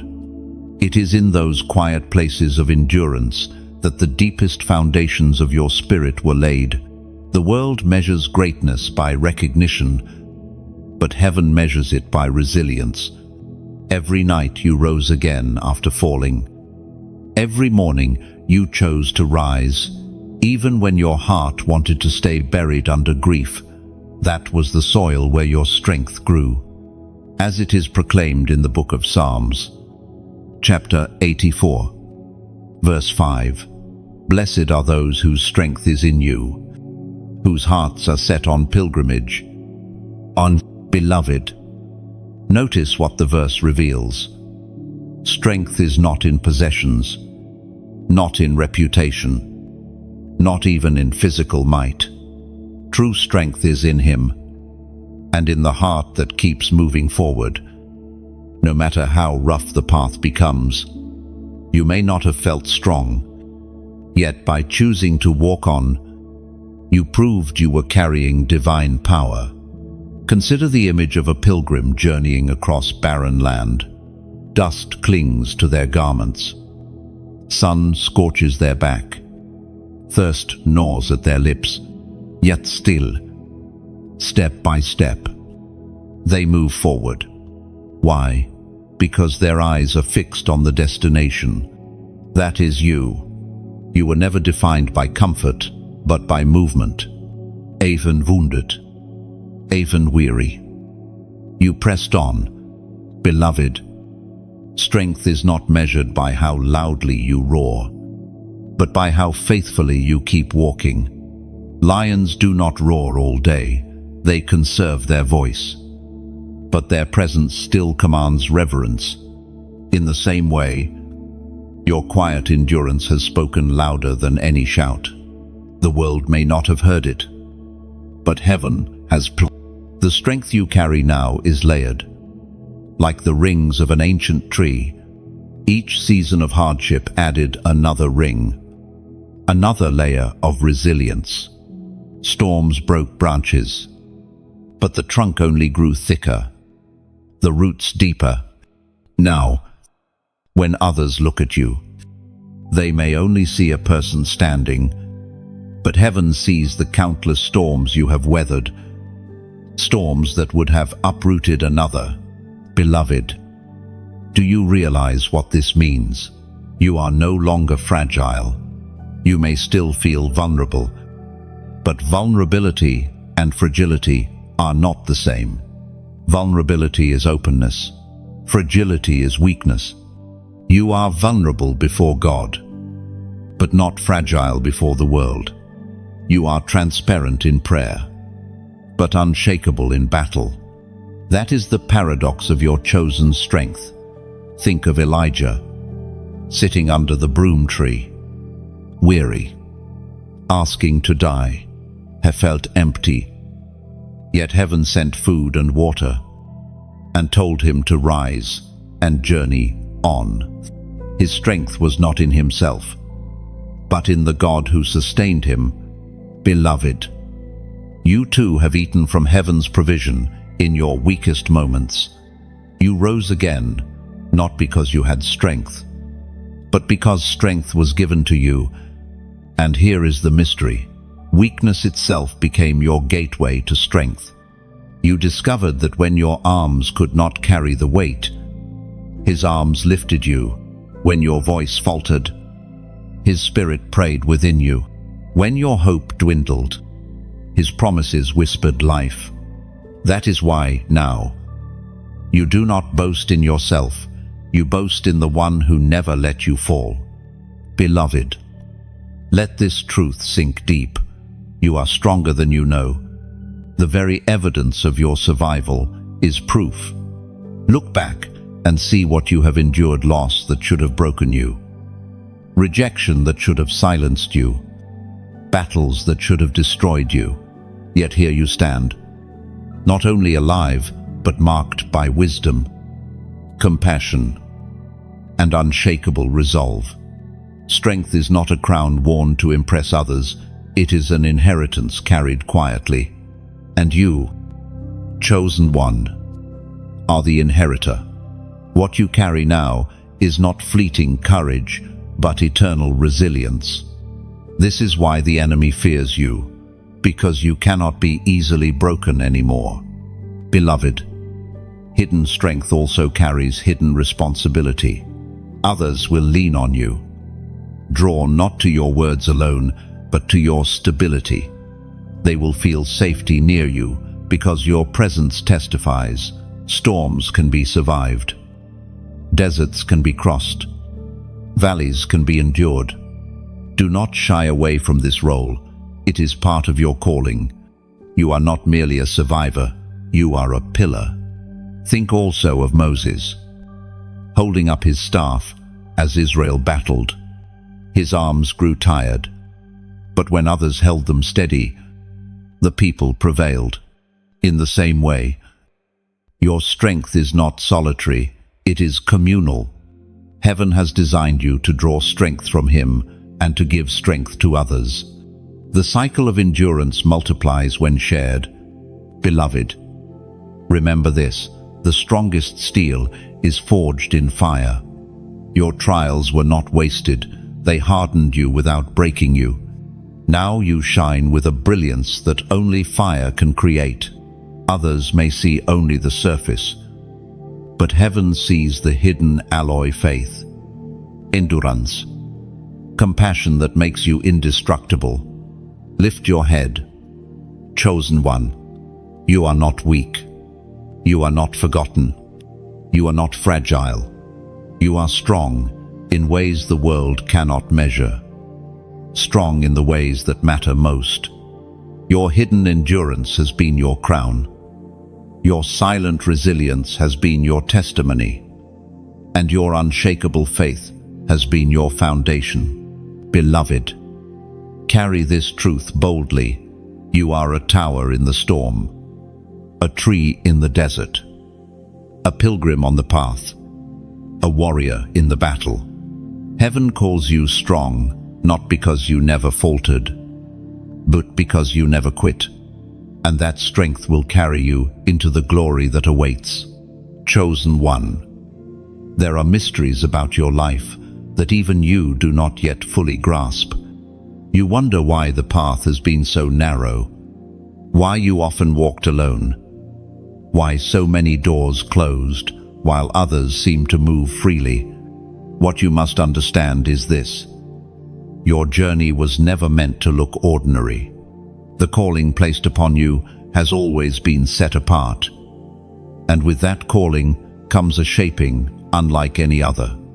Every moment you felt delayed was, in truth, a divine appointment in disguise. Heaven was not punishing you, it was preserving you.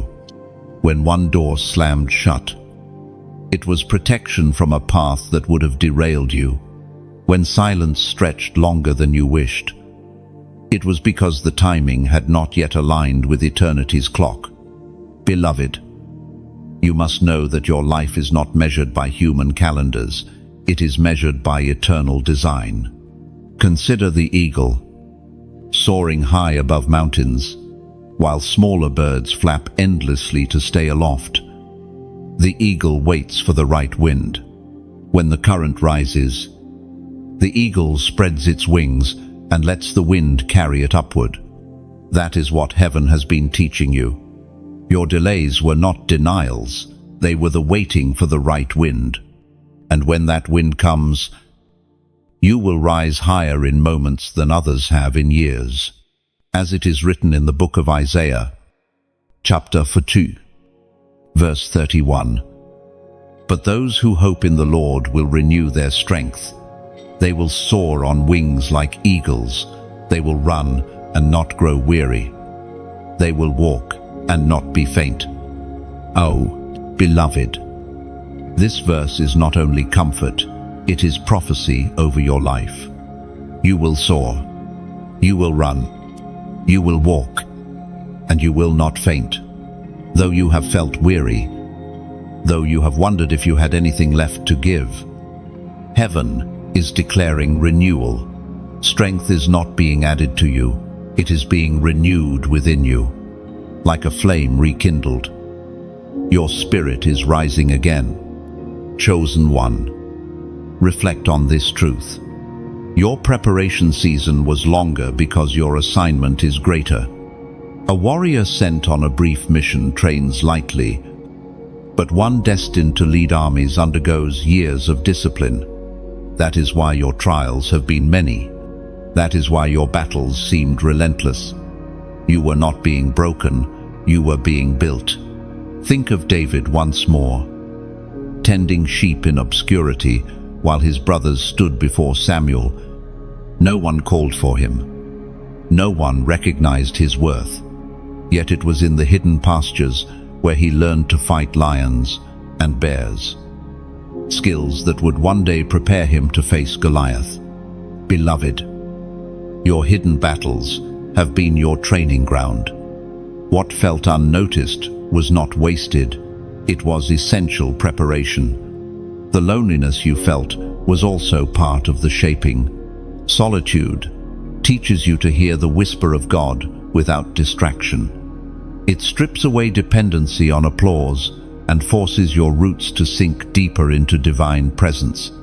While others thrived on validation, you learned to thrive on communion with the Spirit. That is why, even in silence, you have carried strength unseen by many but undeniable to heaven. Beloved, understand also that pruning is not punishment. The gardener cuts not to destroy, but to increase fruitfulness. Branches that bear fruit are pruned, so they might bear even more. When relationships fell away, when opportunities vanished, when comforts dissolved, it was not rejection, it was pruning. And now, the fruit that will emerge from your life will be abundant beyond anything seen before. Think also of the potter shaping clay. The vessel cannot decide its form, it must yield under the potter's hand. Pressure, spinning, reshaping all are part of the process. Beloved, you have been on the potter's wheel. Seasons spun you around. Pressure pressed against you. And reshaping pulled you in directions you did not understand. Yet the hands that held you were steady. And the vessel emerging now is strong, beautiful, and purposeful. Chosen one. The trials also carved wisdom into your spirit. Pain taught you empathy. Rejection taught you discernment. Loss taught you gratitude. These qualities are not taught in classrooms, they are engraved in fire.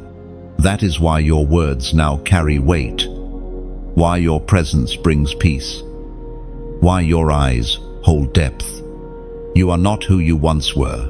You are transformed by fire, carved by trial, shaped by divine hands. Beloved, remember the story of Joseph, betrayed by brothers, thrown into a pit, sold as a slave, imprisoned unjustly. Every step looked like failure, but each was a stepping stone to destiny. When the moment came, he stood as ruler, not in spite of his suffering, but because of it. Your story carries that same arc. Every betrayal, every prison, every pit has positioned you for the palace. There is also this: heaven has been aligning your spirit with timing. If blessings had arrived earlier, they might have crushed you. for your foundation was not yet ready to hold them. If recognition had come too soon, pride might have tainted it. If doors had opened prematurely, you might have stepped into assignments you were not prepared for. But now, because of your endurance, you are ready. What is released into your life will not slip away. It will last. Beloved, let this truth calm your heart. Nothing has been wasted. Not one tear. Not one delay. Not one closed door. All of it has been written into your story of purpose. Even your mistakes are redeemed, woven into the tapestry of grace. What once seemed like detours are now revealed as divine rerouting. You are not late, you are right on time. For your time is not man's time, but heaven's chosen one. The season before you is one of unveiling. Just as a curtain is pulled back to reveal the stage, heaven is unveiling your true identity, your authority, your calling. Those who once overlooked you will marvel. Those who doubted will be silenced. But you will not rise with arrogance, you will rise with humility. For you know what it costs to get here. Beloved, walk boldly into this unveiling. Do not fear the weight of visibility. For you have been hidden long enough to learn that your validation comes not from crowds, but from the one who called you. Your platform is not built by man's applause, but by heaven's decree.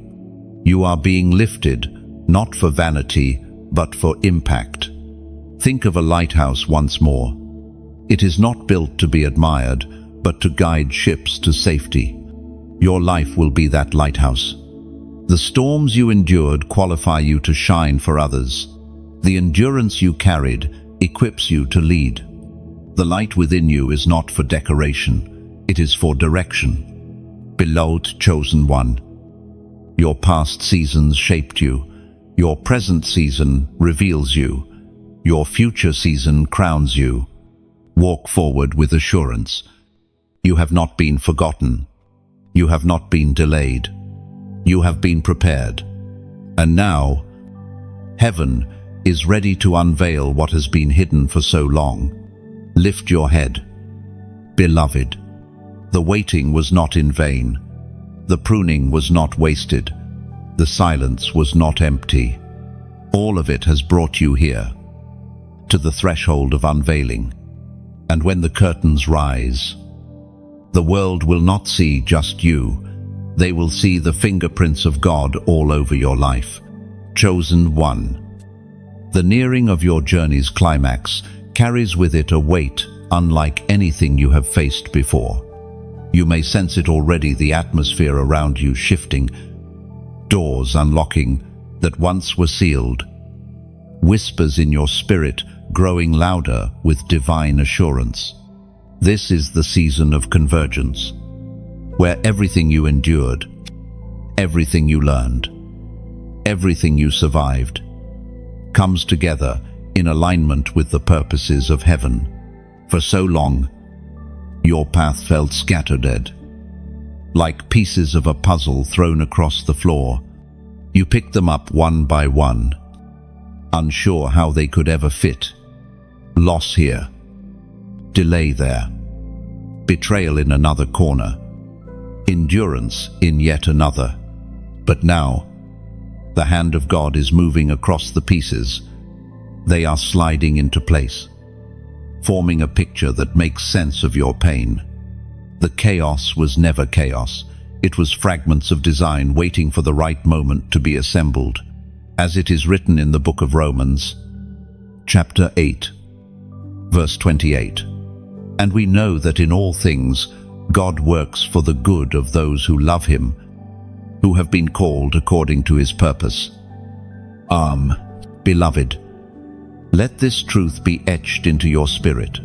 All things, not some, not most, not only the pleasant parts, but all things, the wounds, the setbacks, the betrayals, The nights you thought would never end, each one is being woven into good. Even what the enemy plotted for destruction is being repurposed as construction for your destiny. Chosen one. There is a pattern here. Joseph could not see the throne while he sat in the pit. Ruth could not foresee kings in her lineage while she gleaned in the fields. David could not imagine a crown while hiding in caves. Yet in hindsight, it all fits. Your life too will soon be viewed in hindsight. And the threads that seemed random will reveal a masterpiece of divine intention. Beloved, pause and remember, you are not here by chance. The battles that nearly broke you did not end you for a reason. There is something about your resilience that defies explanation.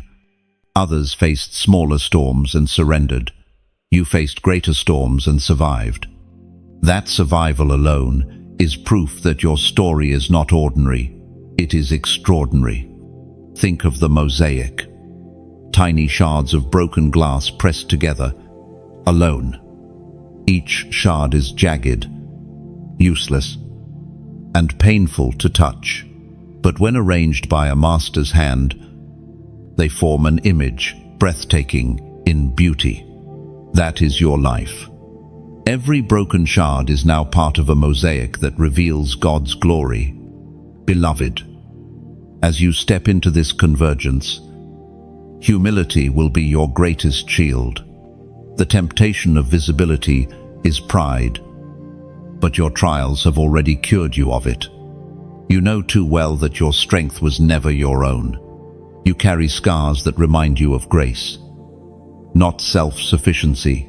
Let humility anchor you, for it will keep the flow of heaven steady upon your life. Chosen one. You must also understand that this convergence season is not solely for you. It overflows to those around you. The breakthrough in your life becomes a testimony for your family, your community, and even generations yet to come.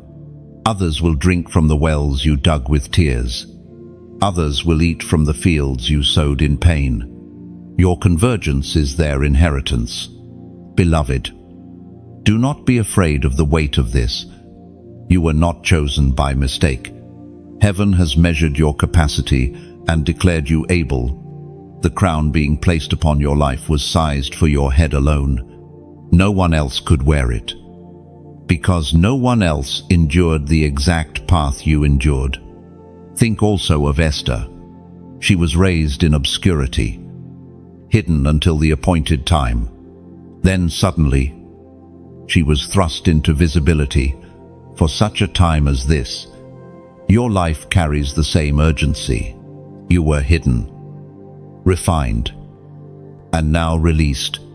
The timing of your unveiling is not random, it is purposeful. The hour requires your presence. Beloved, carry this with sober joy. You are not rising for comfort, but for calling. Comfort will come. Yes. But calling is the greater. Your destiny is not merely to rest, but to reign. Not merely to receive, but to release. You have been entrusted with influence, not for applause, but for impact. Consider the tree planted by streams of water. Its roots go deep. Its fruit comes in season, and its shade blesses others. That is you now. The storms that once threatened to uproot you only drove your roots deeper. Now, your branches will provide who are and never wait the line. When the doors open, when the moment arrives, you must step boldly. Fear will whisper that you are not ready, but heaven declares that you are. Do not hesitate, for hesitation delays blessing. Walk forward with assurance, knowing that all of heaven is backing you. Chosen one. Let hope rise again within you.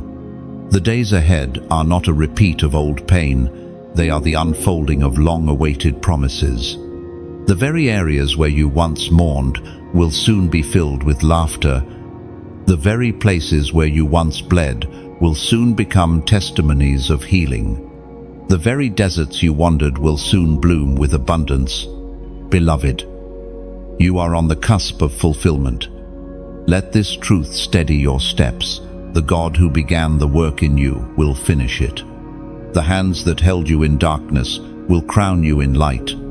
The whispers that sustained you in silence will now thunder as declarations of destiny. Lift your eyes. Chosen one. The convergence is here. The puzzle is complete. The mosaic shines. The story makes sense. And the world will soon see in you the undeniable evidence that heaven's design always prevails. Chosen one. We have walked together through valleys of shadow, through deserts of silence, through storms that seemed unending, and now we stand at the final stretch of this journey, not as those who are broken, but as those who are crowned. This is not an ending, it is a continuation, the opening of a new chapter written by heaven's hand. You must understand, everything you endured has been preparation for this moment. The losses carved compassion into you. The betrayals taught you discernment. The waiting seasons refined your patience. The storms deepened your roots. And now, all of these fragments combine into a wholeness that cannot be shaken. What once was your wound has become your wisdom. What once was your weakness has become your strength. And what once was your silence has become your song, as it is written in the second letter to Timothy, chapter 4, verse 7, I have fought the good fight. I have finished the race. I have kept the faith. And, beloved, let this verse echo within you. You have fought. You have endured. You have kept the faith when quitting seemed easier. And because you did not give up, a crown awaits. Heaven itself testifies to your perseverance, and the angels rejoice as your story reaches its divine fulfillment. Chosen one. Do not mistake this crown as mere decoration. A crown is authority. A crown is identity. A crown is the visible sign of chosen destiny. The battles you endured were not random, they were to prepare you to wear it well. Those who carry crowns must also carry responsibility. And you have proven yourself faithful. Think of the runner at the finish line. Sweat pours down, muscles ache, lungs burn, yet joy overwhelms as the tape is broken. The race was not easy, but the reward is sweet. That is your life. The aches and scars testify not to weakness but to endurance. And the finish line you now cross ushers you into a reward greater than anything you imagined. Beloved, the beauty of this moment is not only personal. Your victory becomes the seed for others' hope. When they see you crowned, they realize their struggles are not in vain. When they witness your testimony, they understand their race too can be finished. The crown you wear is a beacon. It shines not only for you, but for every soul still in the valley. Chosen one, do not fear the weight of what comes next. You are not stepping into unknown darkness, but into appointed light. What lies ahead is not uncertainty, but destiny. The doors opening now are not random opportunities, but divinely assigned paths. You are entering a season where your authority will be recognized. Your voice will carry weight, and your presence will bring change. Beloved, reflect on the journey. There were nights you thought you would not survive, yet you did. There were seasons you thought would never end, yet they did. There were wounds you thought would never heal, yet they have. This is the testimony of your life, that what seemed impossible was made possible by the God who chose you. Consider also the crown itself. It is not made of gold alone, but of every tear turned into a gem, every scar turned into silver, every prayer turned into radiant light. When you wear it, you are wearing the story of endurance. You are clothed not in pride but in remembrance, remembrance of the grace that carried you here. Beloved, lift your eyes to the horizon. A new dawn is breaking. The shadows of the past are behind you. The light of the future is before you. Step forward boldly. Walk with assurance. Live as one who is crowned, not timidly, but with the dignity of one chosen by heaven itself. The crown is not only your inheritance, it is your commissioning. It tells the world, here stands one who endured, one who believed, one who never gave up, and because of that, one who now carries authority to change the atmosphere wherever they step. Chosen one. This is not the end of your journey, but the beginning of your reign. You are no longer the one wandering in silence. You are the one standing in fulfillment. You are no longer the one waiting in obscurity. You are the one shining in destiny. You are no longer the one fighting merely to survive. You are the one crowned to lead.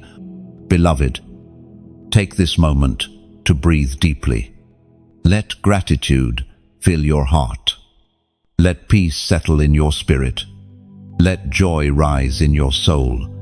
For you have finished a race many thought you could not run, and you have received a crown many thought you would never see.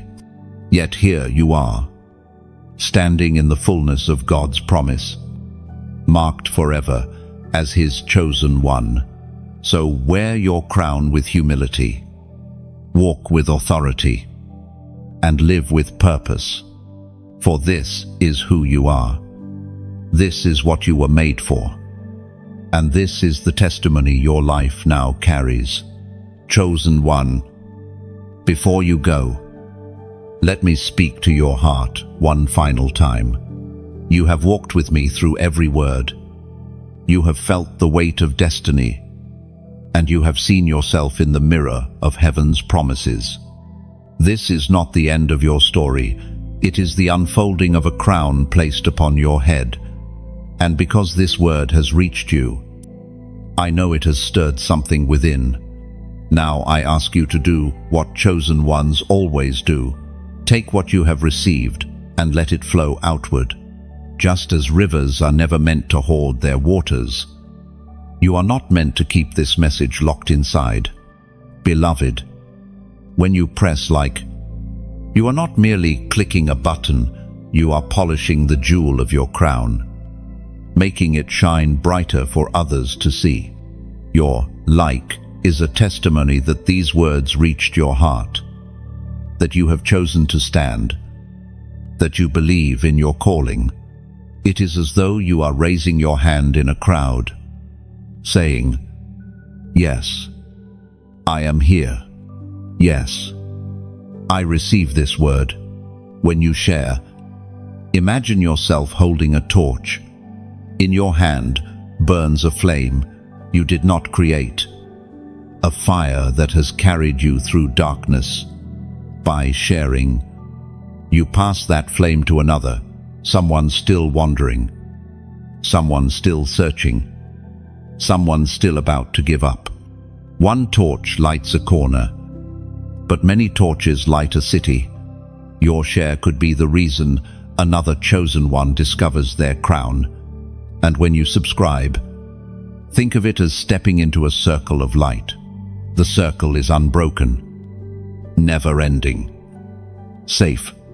To subscribe is to say, I want to stay in this flow. I want to keep receiving strength. I want to remain close to the fire of heaven's word. It is not a transaction, it is a declaration that you belong to this family of light, walking together on the path of destiny, beloved. There is also something deeper. If you feel stirred to sow, to donate, know this. It is not about loss, it is about planting. Seeds in your hand may seem small, but once placed into the soil, they become trees, orchards, shade for generations. Your donation is that seed. It ensures the message continues to flow like a river, reaching souls across deserts of despair. Think of bread on a table. A single loaf seems small, but when broken and shared, it feeds many. Your gift is that bread. It multiplies in heaven's hands, turning into nourishment for countless hearts. You may never meet those whose lives are changed, but heaven keeps record, and your seed will echo into eternity. And beloved, even your comment carries weight. Do not underestimate what a few words can do. When you comment, you are placing your stone testimony. Your voice adds strength to the chain of endurance, and someone scrolling in silence may find hope in your words. Write boldly. Let your testimony shine. Let your comment declare that you too are chosen, that you too endure, that you too wear a crown. Beloved, this is more than engagement. It is participation in a movement. You are not a passive listener. You are a chosen one, a torchbearer, a builder of hope. Let your actions today echo in eternity. Stand tall, shine bright, sow boldly, and let the world see what heaven already knows, that you are crowned, called, and chosen.